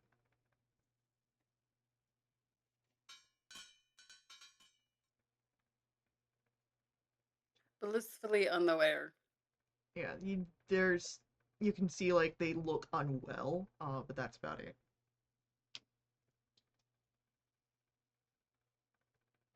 Gareth will like motion. We'll say he motions Bruce over, but the others can see. I'll walk over. I assume I just see the. Yeah, I'll just say like, well, even in all my years, this is a display I can't say I've seen matched. Kind of uncover the body for him. And probably for the first time ever, you'll see like Bruce like with like the cocky smile, like actually like start gritting his teeth, and you'll see like he grips the quarterstaff and almost starts to splinter, and he'll like just like slam it on the closest rock in rage, and be like, "The fuck happened here?" He's like trying to catch his breath, like just like. And he found him. He's like, sorry, sorry about that. And That's the only. That's an entirely reasonable reaction in the circumstance. um, yeah, I can't say I've seen anything like this before. Um, is there Because you said the intestine was kind of like circle around him, right? Yeah, so what you see here, um, is that his intestines have been pulled out like almost entirely from his body and then Mm, wrapped in a spiral starting yeah, from around the body that goes circling inwards to where it lands at his heart, exposed, and again the butterflied mm. ribs. And Gareth, correct me if I'm wrong, but this seems like some sort of ritual or sacrifice. just gonna ask that. Yeah. Yeah, I mean, Is there like any check we can oh, do, like, is there or like a history check I'd or is anything actually like that? I'd actually call this a religion Gareth check. could make religion check. Yeah. Let Can I have me. made my way over there by now as Oh well? yeah, you heard the slam of a quarterstaff against a rock, so anyone who wanted to go look over there would be able to see this. Oh, oh my god. Oh Shark. no, okay. This is your You're a thing. religion scholar. I know. Shark That's would kind of all. nudge Vesper. Shark would kind of give Vesper a nudge of, I think it's time for your ledger. Um, The ledger is already out, and I am making notes. Vesper with a 15. This does, of course, speak to you of a uh, ritual or some sort of religious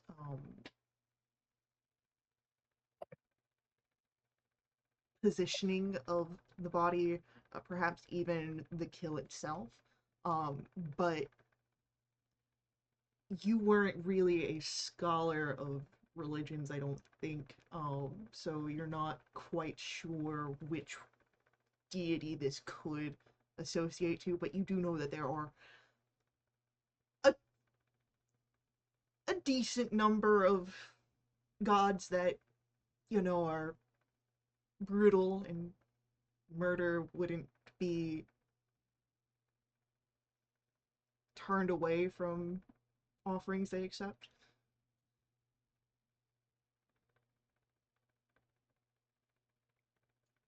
Gareth is too stunned to Vesper. think about religion. That's when Vesper sees this, uh, there are small traces that she is impacted by this, kind of a sharp intake of breath through the nose, standing a little bit more rigidly. But she maintains a mask of neutrality and tries not to touch the body or the crime scene in any way, and just slowly walks around looking at it from different angles, making some notes and trying to determine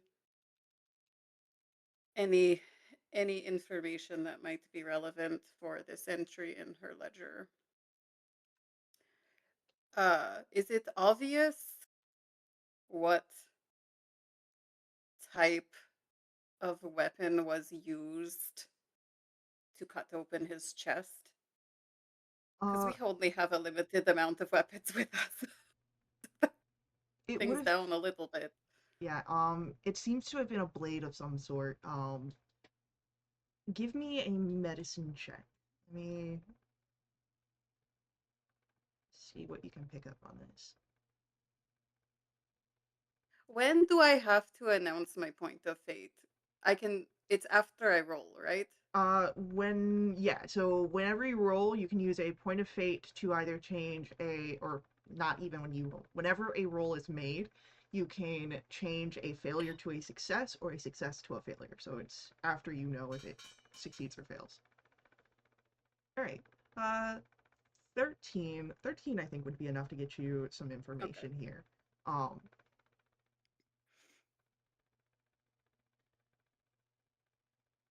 the cut on the body is clean. This sort of flay of the torso, meaning that Jim Jar was dead before this display happened. Um, and as you look closer, you'd notice it is up around his neck. There is bruising there. It seems that he was strangled before the mutilation of the body. That is an important detail for me to know. And I'm quiet while I work. But after I have finished making my notes, but before the entry is complete, I will point that out to the others.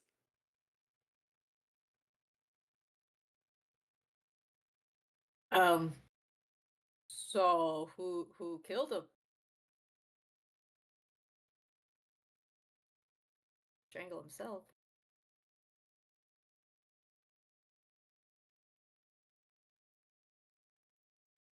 Cool. I Okay. Does anyone mean, look guilty? Give an insight roll. I would love to. Yeah. 14. Hard to read stool, stool doesn't have a face. The, uh, you do know that there were, of course, the rumors of Shareth being a murderer. He looks impassive, but again, if he's a cold-blooded killer, why would he look guilty? Um, you look to Topsy and Herbie, and they do look unwell. You don't know if that's just because of finding the body, or if perhaps guilt is eating away at them. Um,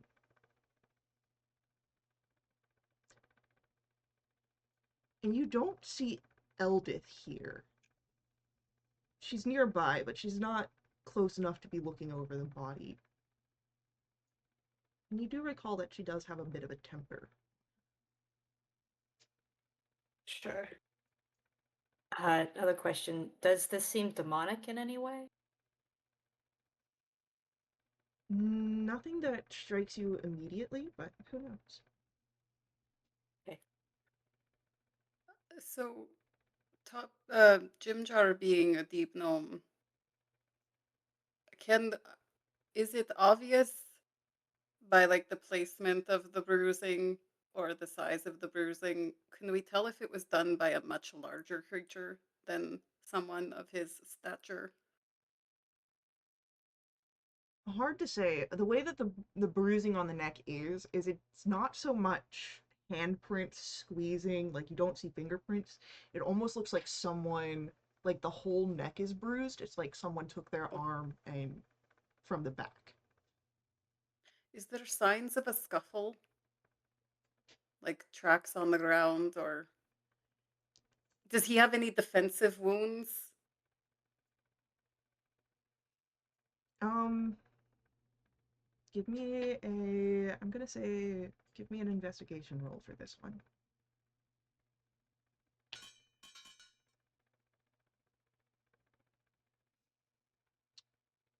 If you would like the best information here, I would recommend using your point of fate. Uh, this is Vesper's first on-screen ledger entry. I will use my point of fate. As you're looking around for any sort of signs of struggle, you're not seeing them, but something does catch your attention that is strange.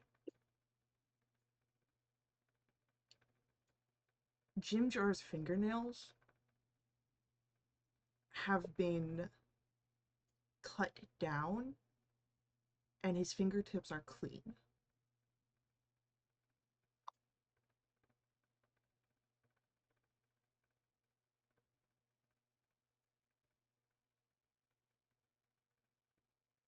As if he had like scratched his attacker and they were trying to remove any evidence. Potentially so.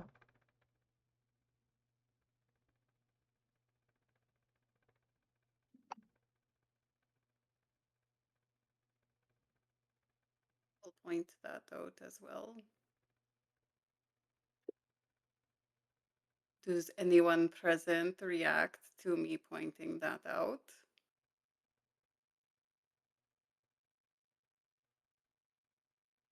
Insight roll. And Oh. let's see what happens here. That is a 19. Topsy and Turvy look very nervous all of a sudden.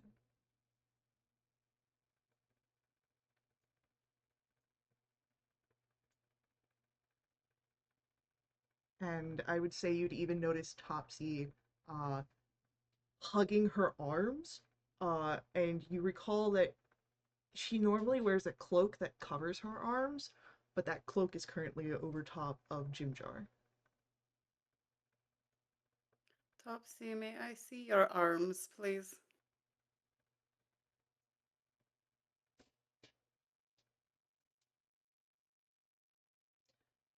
As you ask that question, I'm going to say we will come back to this scene after our real life break as I'm looking at our time. Uh, so, we'll see just how well this goes in a little bit.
Alright. When we return, Vesper, you had just asked Topsy to show you her arms. I would like for you to roll, Vesper, persuasion or intimidation, whichever you think would be most fitting for your Vesper in this moment.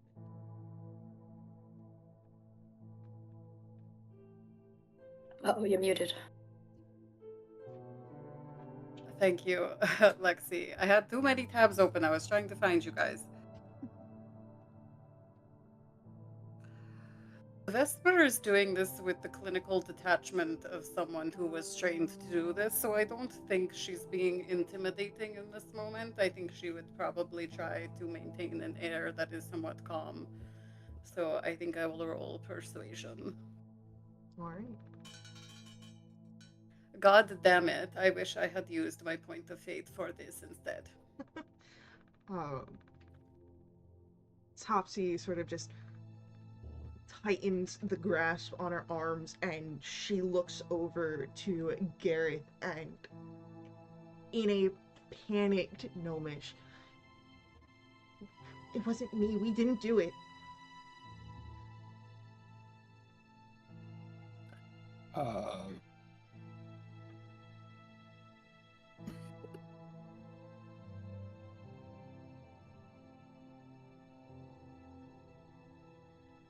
Gareth will approach Topsy in a calm manner and try to comfort Topsy.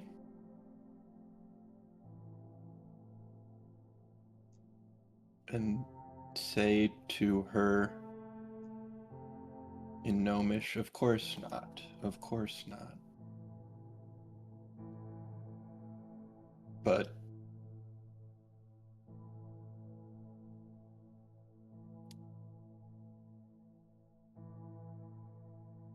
is there anything you want to tell me?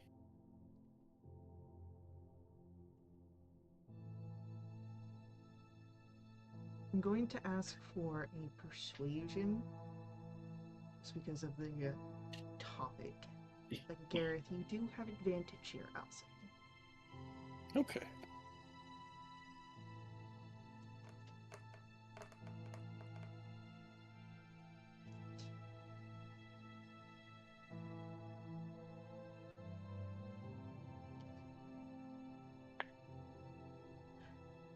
And she looks briefly over to where Vesper is standing and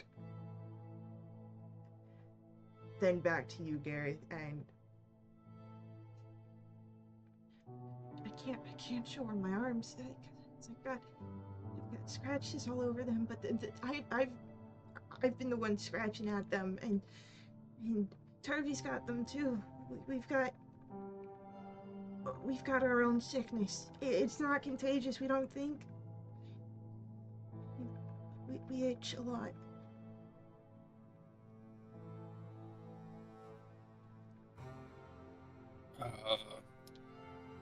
Can Gareth insight check? Yeah. Roll an insight check here.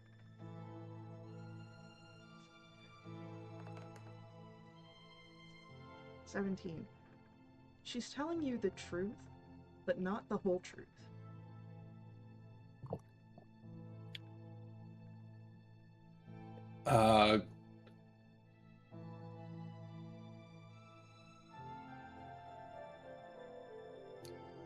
Gareth says,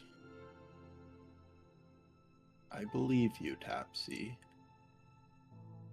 but I think you know something. I'll protect you, but I need you to tell me exactly what you know.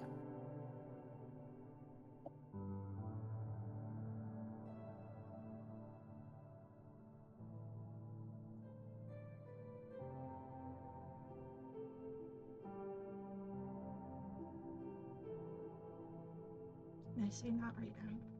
I promise I'll tell you. We'll both tell you. I just thought with so many people around.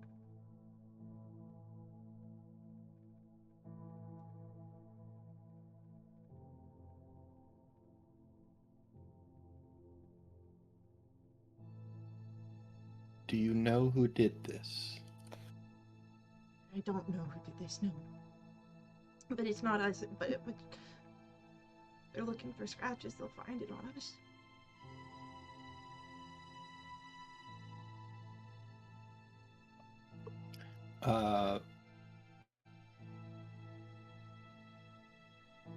Gareth will turn to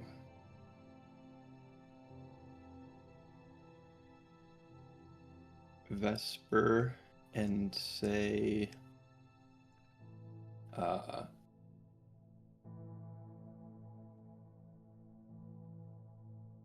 leave her be for a time.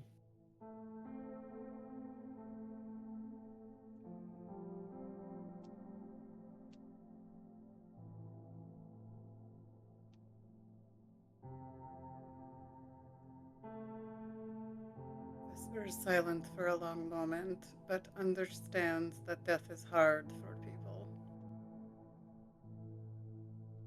And she will slowly nod and will give this area some space so she may finish her ledger entry and send it to the Raven Queen. Gareth will stand up and kind of address the group and say, I understand what we're all thinking right now. I understand the emotions that we're all feeling, but we can't let those emotions make us blind or lead us down dangerous pathways. Speaking of danger, this is something a bit horrid that you've seen here.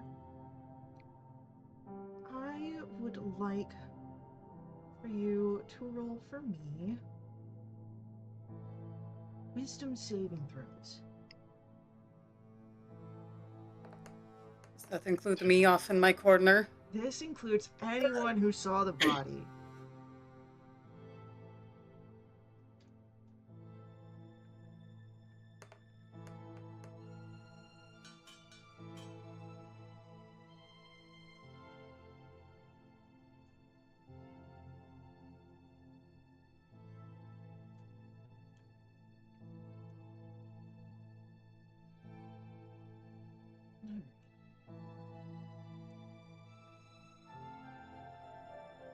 So unfortunately, this is only a failure for Fee, which means that Fee, you gain 1 level of madness. Ooh, what? Those dreams that you had in the prison, that you all had touched upon, these nightmares, they rack through your mind again here as you saw what happened to Jim Jar. And go ahead, roll for me a D100.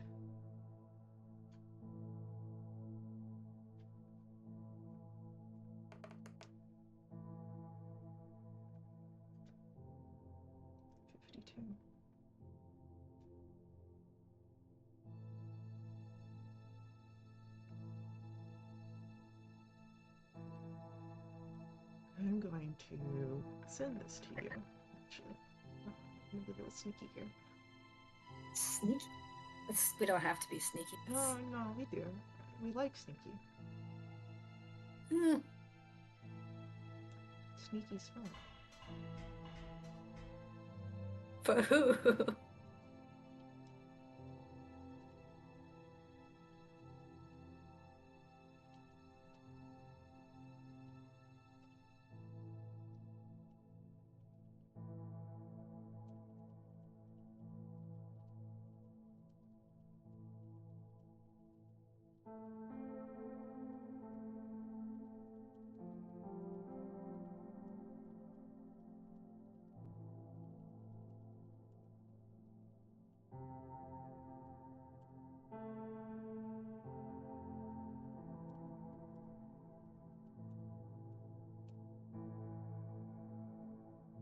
All right, play that as you will.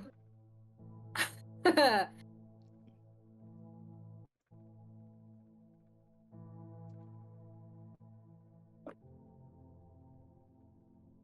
How are people arrayed for no particular reason?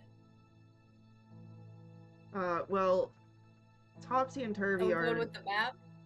Okay. Topsy and Turvy are near to Garrett. I would say. Stool is next to Shork. Anywhere that's away from Sereth. Eldith is away from the scene entirely. She didn't come to look. You don't really know where Sneak and Darendelle are, but you can hear them, so they can't be far.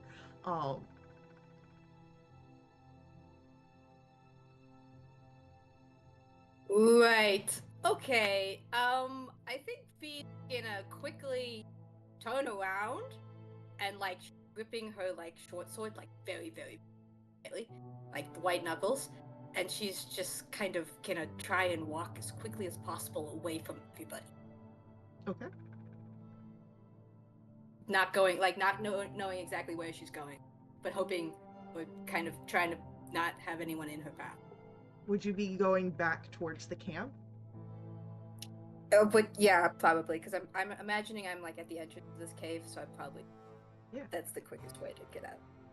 So as you're moving away, you hear footsteps following after you, and you feel a hand reach out to you. Hey, are you okay?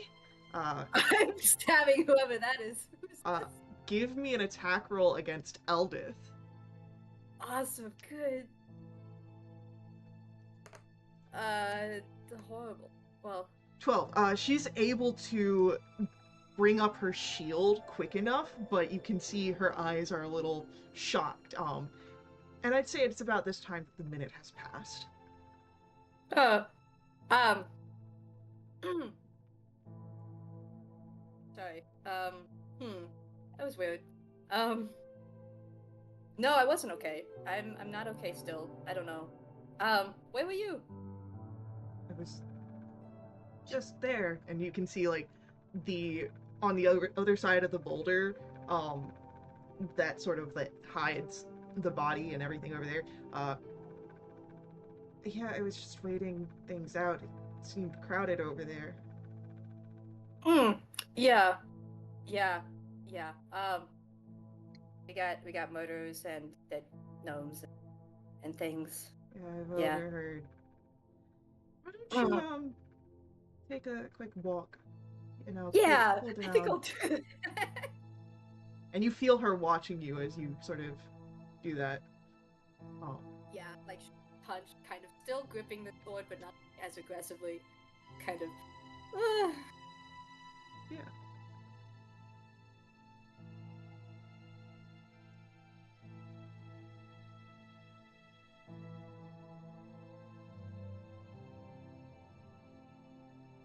I would say that all of you would have been able to track that as well. Vesper is not paying attention as she is trying to complete the final steps in this entry.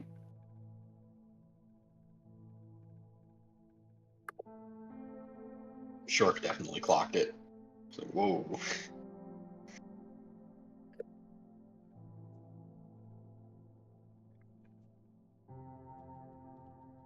Gareth will just say, yes, I think we all need to take a few minutes and just process things.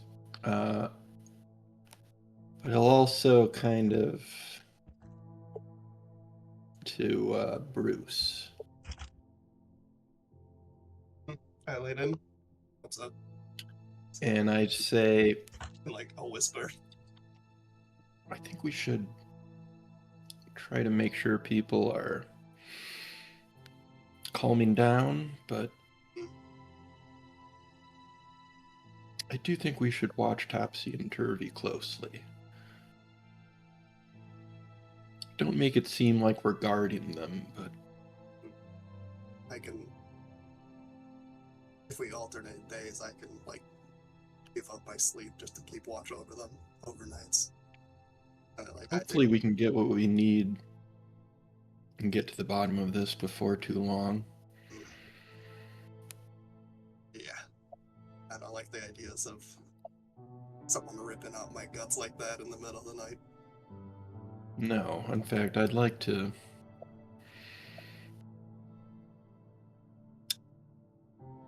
try to bring this to a head before we have another night.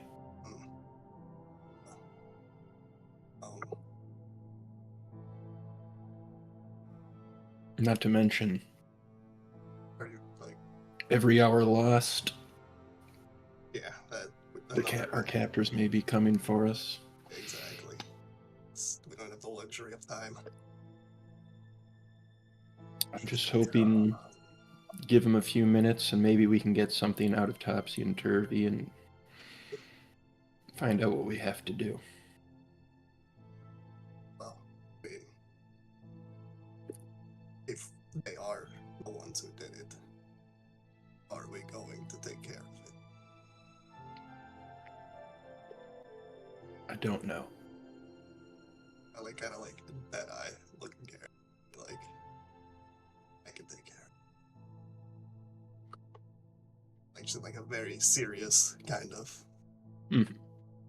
No jokes, no puns, no fun. That's only Gareth 100%. looks down, but nods. Just, I'll help when we can, but just let me know. But it looks like you don't need my help with the body or anything. I mean, he looks like you might need to check up on her real quick. That would be smart. So I'll tend to the body. Yeah, so I'm gonna go cautiously again to feed. Yeah. So Oh my god. I kind of, put my head on Garrett's shoulder and be like, it's always work. Always something to do. And I like turn around and start heading to feed.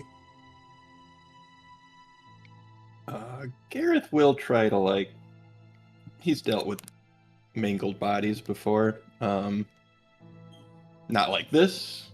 But he will try to do what he can to move the intestines and just kind of get things a little bit less grotesque looking. Yeah.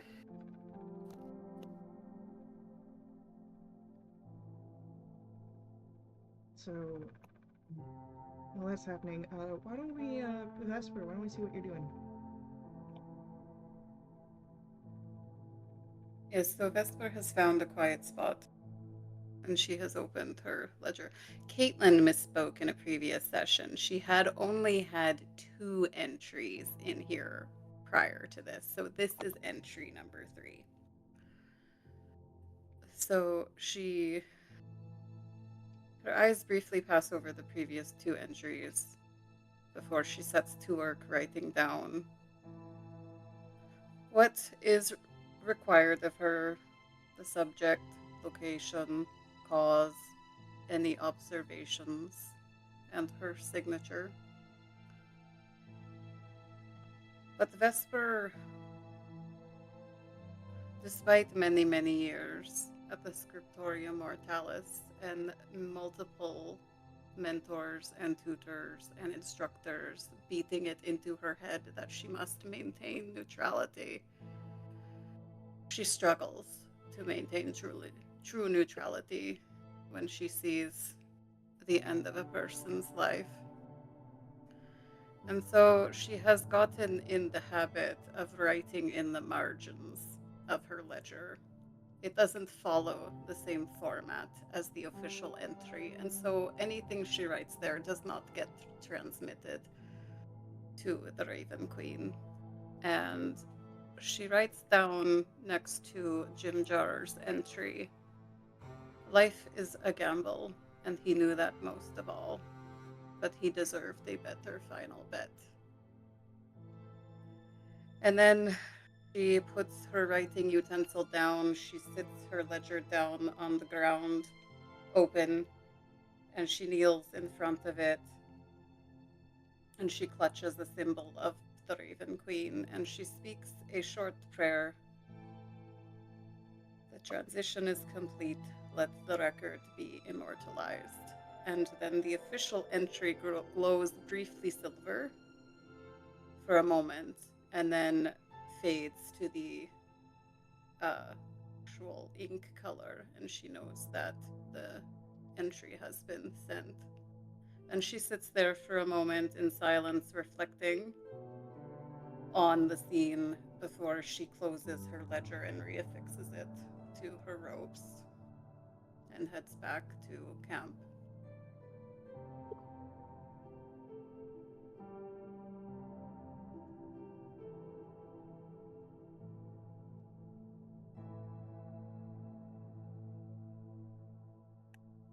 All right.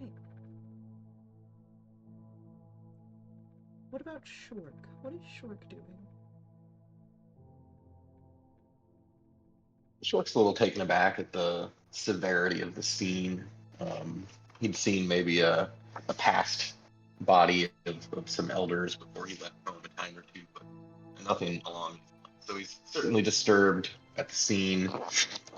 He heard the exchanges between Vesper and Topsy, or Turvy, I forget. And Gareth kind of interjecting and running a little interference. So he's not convinced that any one of them did it, especially with the care that was taken to arrange the remnants.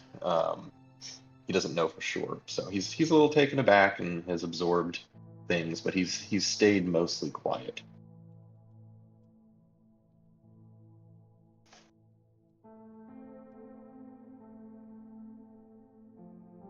Okay.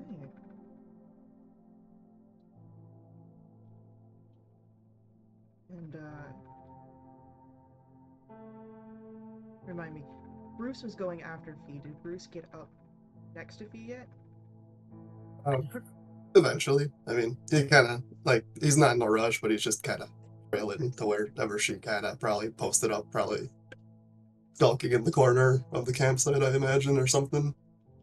I am pacing like bad, but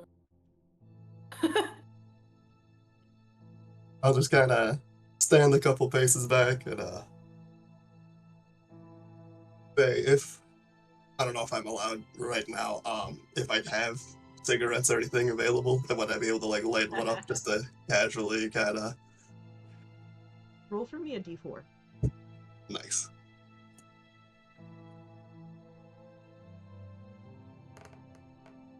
You currently have 4 in your possession. Perfect. I'll just like kind of light one up, calm down. Just kind of in like a slightly like goofies area. Be like, so making a habit of swinging on our teammates, are ya? Give a little chuckle. Yep, it's becoming a habit, and also for you to come say hi after. Everything going all right in that head of yours? No. Sorry? Everything going all right? Nope. Can't say that it is. No, that really threw me for a loop, and I kind of lost it, and I don't know. I don't know. Yeah, no, it's not common to see a body like that. I don't blame you for reacting the way you did. But that reaction didn't seem the same as when you swung on Darren, though. Yeah, no. You know the whole like fight or flight response? I think it was ingrained in me, the whole swing first, ask questions later. And I guess that came out now. So yeah, I just wish I hadn't nearly hurt someone who was helpful. I don't mind swinging on someone who deserves it, but I like feel alone. that. That's fair. I'll just kind of pull one out, offer a sacrament to Fee. I don't know if she's old enough. Oh yeah. Oh yeah, no, she's takes not And not like unfamiliar with these kinds of vices. Yeah. I'll just be like, it might take the edge off just a little bit. And I'll kind of like sit down by a rock, and we don't have to say anything, but I'm just kind of making sure you're okay. I just we can sit in silence and just kind of, we don't have to talk, but I'm just making sure you're okay. She isn't, but appreciate on some level. And just kind of casually, like, was it Elspeth that you saw when you swung on her? Or did you Oh, see something else? Because we've been Faye, under. can I ask you a question real quick? Sure. I think I'll just like Are you asking if it's a certain somebody? I'm asking in the mechanics of what you sent. 'Cause I would say that like he is aware that that's not a normal reaction. okay, but it wasn't like a total Reason how like you it was will with it. okay, I can do whatever. Okay, great. Yeah. Okay, sorry, Bruce. Could you repeat the last part of it? Was it Elspeth that you saw, or was it like someone or something else? You'll see Fee get very kind of like if she was scattered before, it's like scatterbrained before that, like the madness or whatever, the kind of weirdness going on. She gets this kind of focused anger. It wasn't Eldith.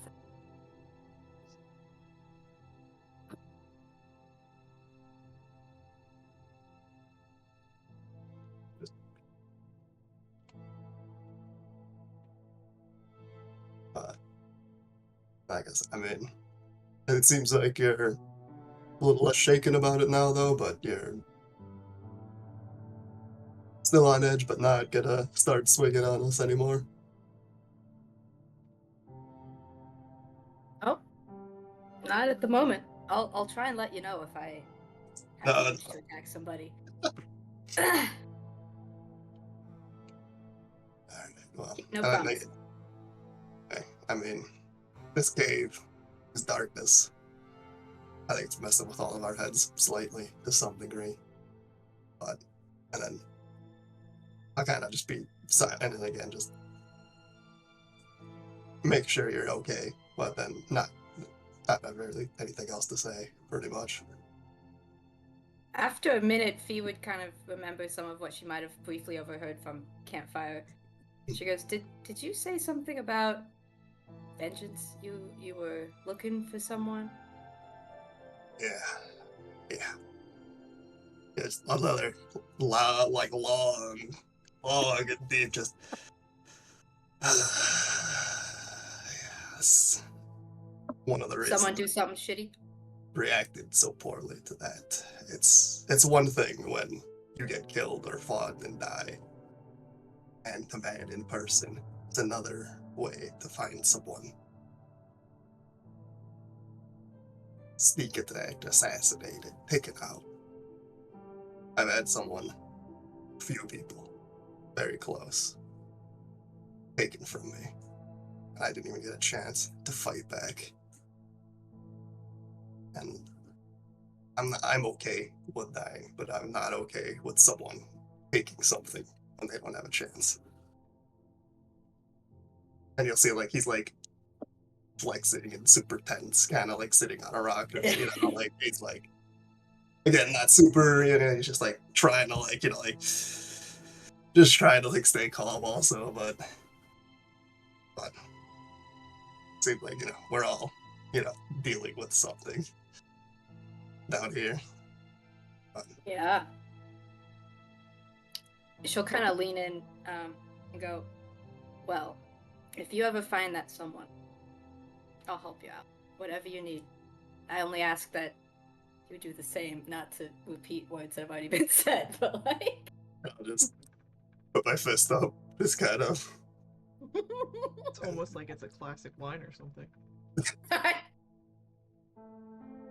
And then I'll just kind of finish the cigarette, stomp it out, and be like, well, as long as you're feeling better now, and then I'll head back in the camp.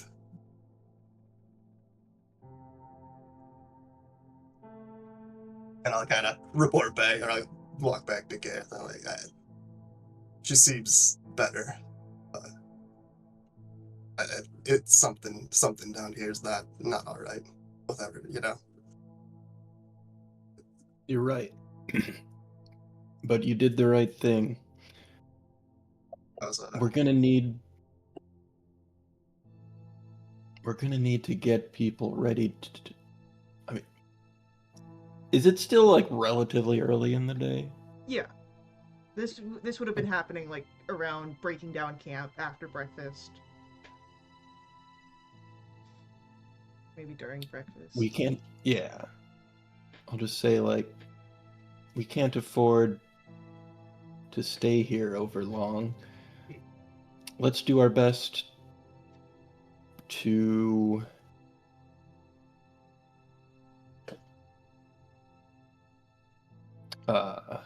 get people ready. Just look out for anyone who needs a little help right now. All right.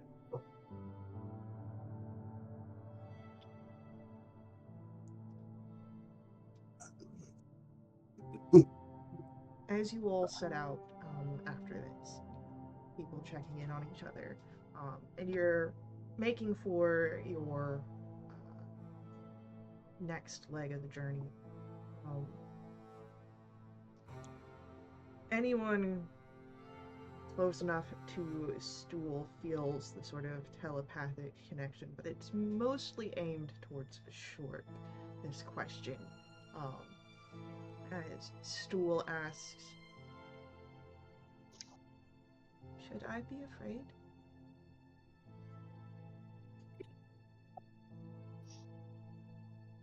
I don't know if afraid is the right feeling, but I think we should all remain cautious.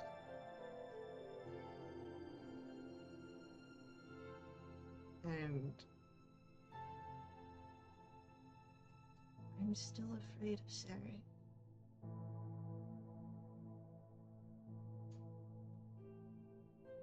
Do you think he's responsible for Jim Jar? I don't know.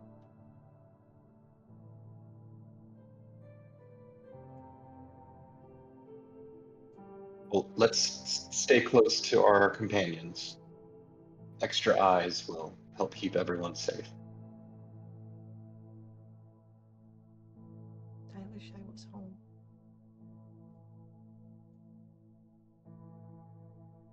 We'll figure that out as we go.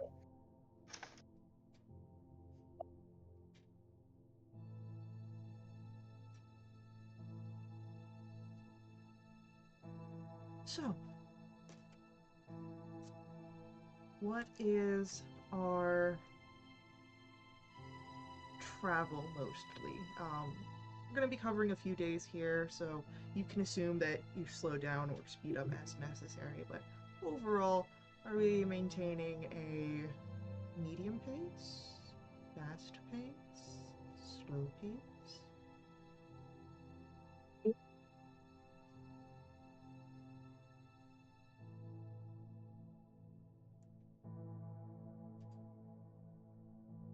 I would say Medium? just medium. Same. I mean, I still don't think Medium. it's urgent rush, and It's probably best to Mhm. slow down. Before Yeah. we leave, Mm-hmm. this is going to be silly, but Gareth is going to like try to approach everyone in the camp and tell them that basically just try to say to them like, we're gonna need you, and are you gonna be able to go on? And he's gonna offer his hand to them, and he's also gonna be kind of trying to see if they offer their hands back, if he can see their arms.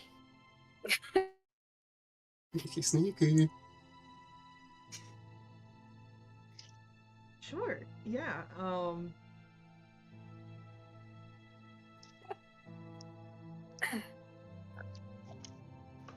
The twins are, of course, very nervous to do so, but you know, having heard you say that you would protect them, they put their arms in. Uh, Turves is covered by his cloak, but Topsy's, you can see the arm is sort of scratched up. Um, the next person to do so is Bupito. He puts his arm in, and he's it's fairly easy to do it. He's got long sleeves, but you can see like around the wrist where they're loose, and you're not seeing any sort of signs, and you don't see any sort of like blood coming through, as if someone had scratched and wounds were seeping. Eldith puts her uh, hand in easily, um, sort of looking over at Fee and like sort of, and you notice that this is the hand that she had reached out to Fee with, um, and Darendil is very um, cautious about putting his hand in, but not so much because of the uh, situation of Jim Jar, but more because, oh, this is improper. I'm not wearing any gloves. um, and so it's like just like the barest sort of hands in there. Um, Sneak, I think, if Darendil does it, Sneak does it as well. If I understand their dynamic very well. Then as it goes around, the only person who does not put their hand in is Sereth.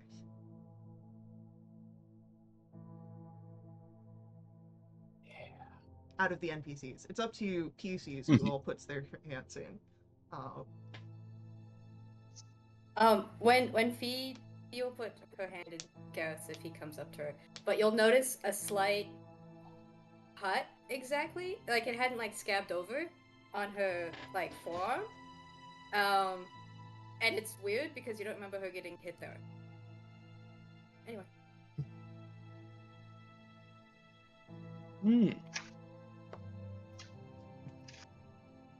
Shork is 100% in. Energetically. Vesper will shake his hand, although you will see her hand and forearms are covered in black monk wraps. But she will also add to Gareth, I must clarify, I do not intend to accuse, nor is it my purpose here to pass judgment upon another. It is simply my job to find out how. And I take it upon myself to try and find out why, though it is not strictly required of me. But I did not mean to frighten anyone. I do understand that perhaps my appearance and my purpose might be unsettling to others. Gareth will respond that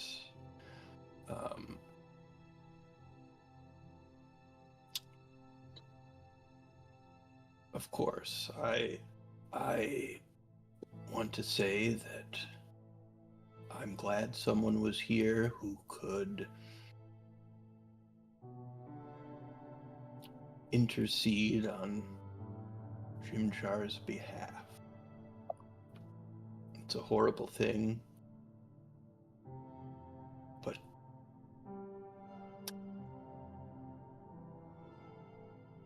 whoever killed him may have tried to take his dignity away from him, but I think you gave some of it back.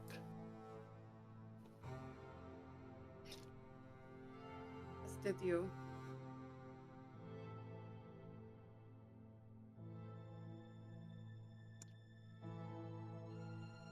I know that Topsy is suspicious, but if you have any trust in me,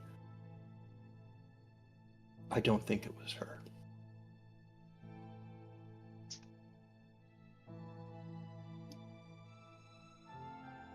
Meaning no offense, but I do not yet have enough evidence one way or another to give my trust to anyone here. But I will take that under advisement, and I thank you. Understood.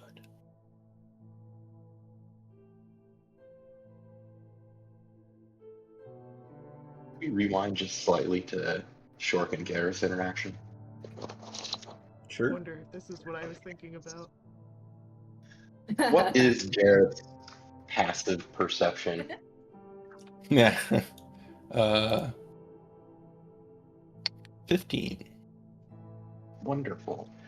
Gareth would just sort of notice when grasping Shork's arm that his dragonborn scales seem thicker in most places.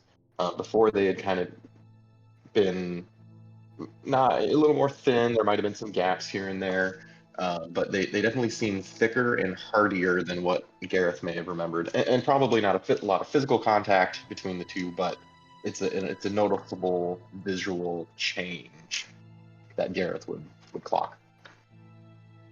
Hey. Curious.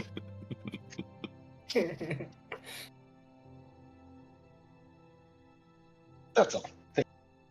I'll make no comment on it.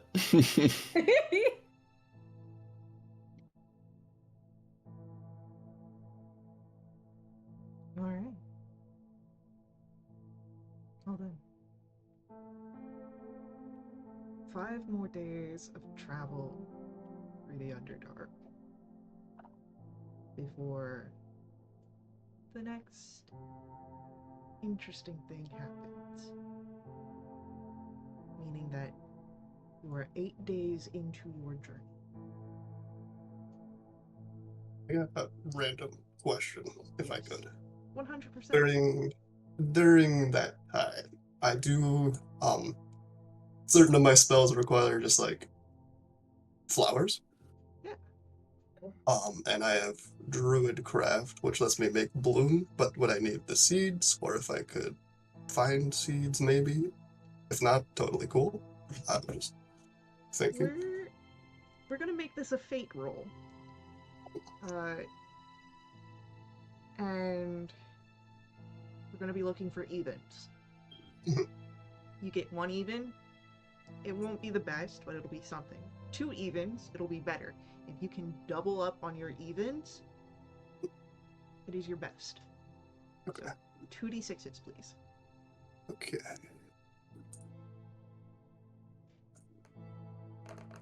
Epic. Fantastic. You're not And- finding seeds for flowers. There's plenty of fungus here. Oh, Of course. you know, flower adjacent, but Yeah. Figured I'd at least try, but yeah. continue. Sorry. No, you're good. But no, yeah, I'll go around here. Does anyone have some small thing they want to do during the 5 days of travel that we're about to be sort of skipping through? I would Mistletoe? say, ah, What was that, Fee? Um, if he's looking for mistletoe or a yew leaf or like something that she could make a focus out of, but You I don't could know if that's possible. you can So definitely make a focus out of many of the things down here. Not quite mistletoe or things like that, but there yeah. are um spellcasters, even of a druidic nature, or of a more druidic alignment in the Underdark. So there are adaptive fauna that could be used as a spell focus. Um, Okay, I'll collect those. all right, easily done. I would add that over the course of these days of travel, it would be clear to everyone that just throughout their normal pace, that every once in a while, maybe a couple times a day, even Shork's pace seems to get ahead of everyone else, and he doesn't really notice it. But once he does dawn on him that he's, maybe 20, 30 feet ahead of everyone, you kind of stop and look behind and wait for everyone else to catch up. It's not really something he's noticing in the moment, but everyone else would notice that he keeps getting ahead of the group.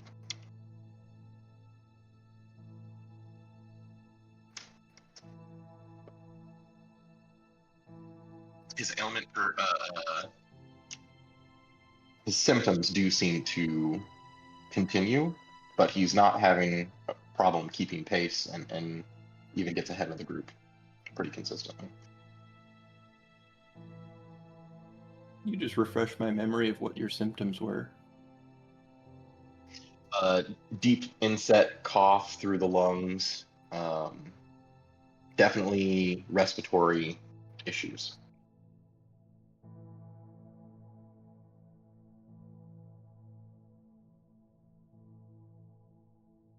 Vesper has, where she had been getting a little bit chatty on some of the times where they stopped for rest, she has gotten quieter the last few days.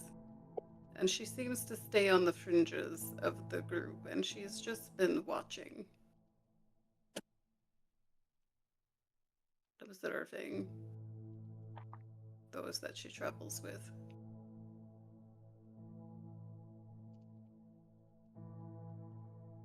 Gareth's been introspective.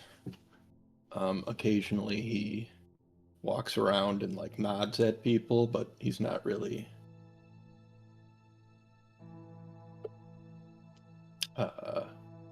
been very social either.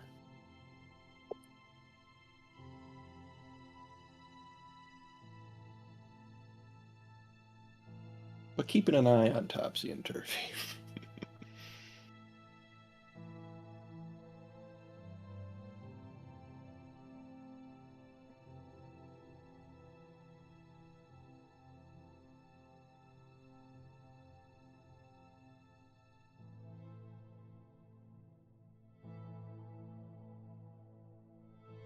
We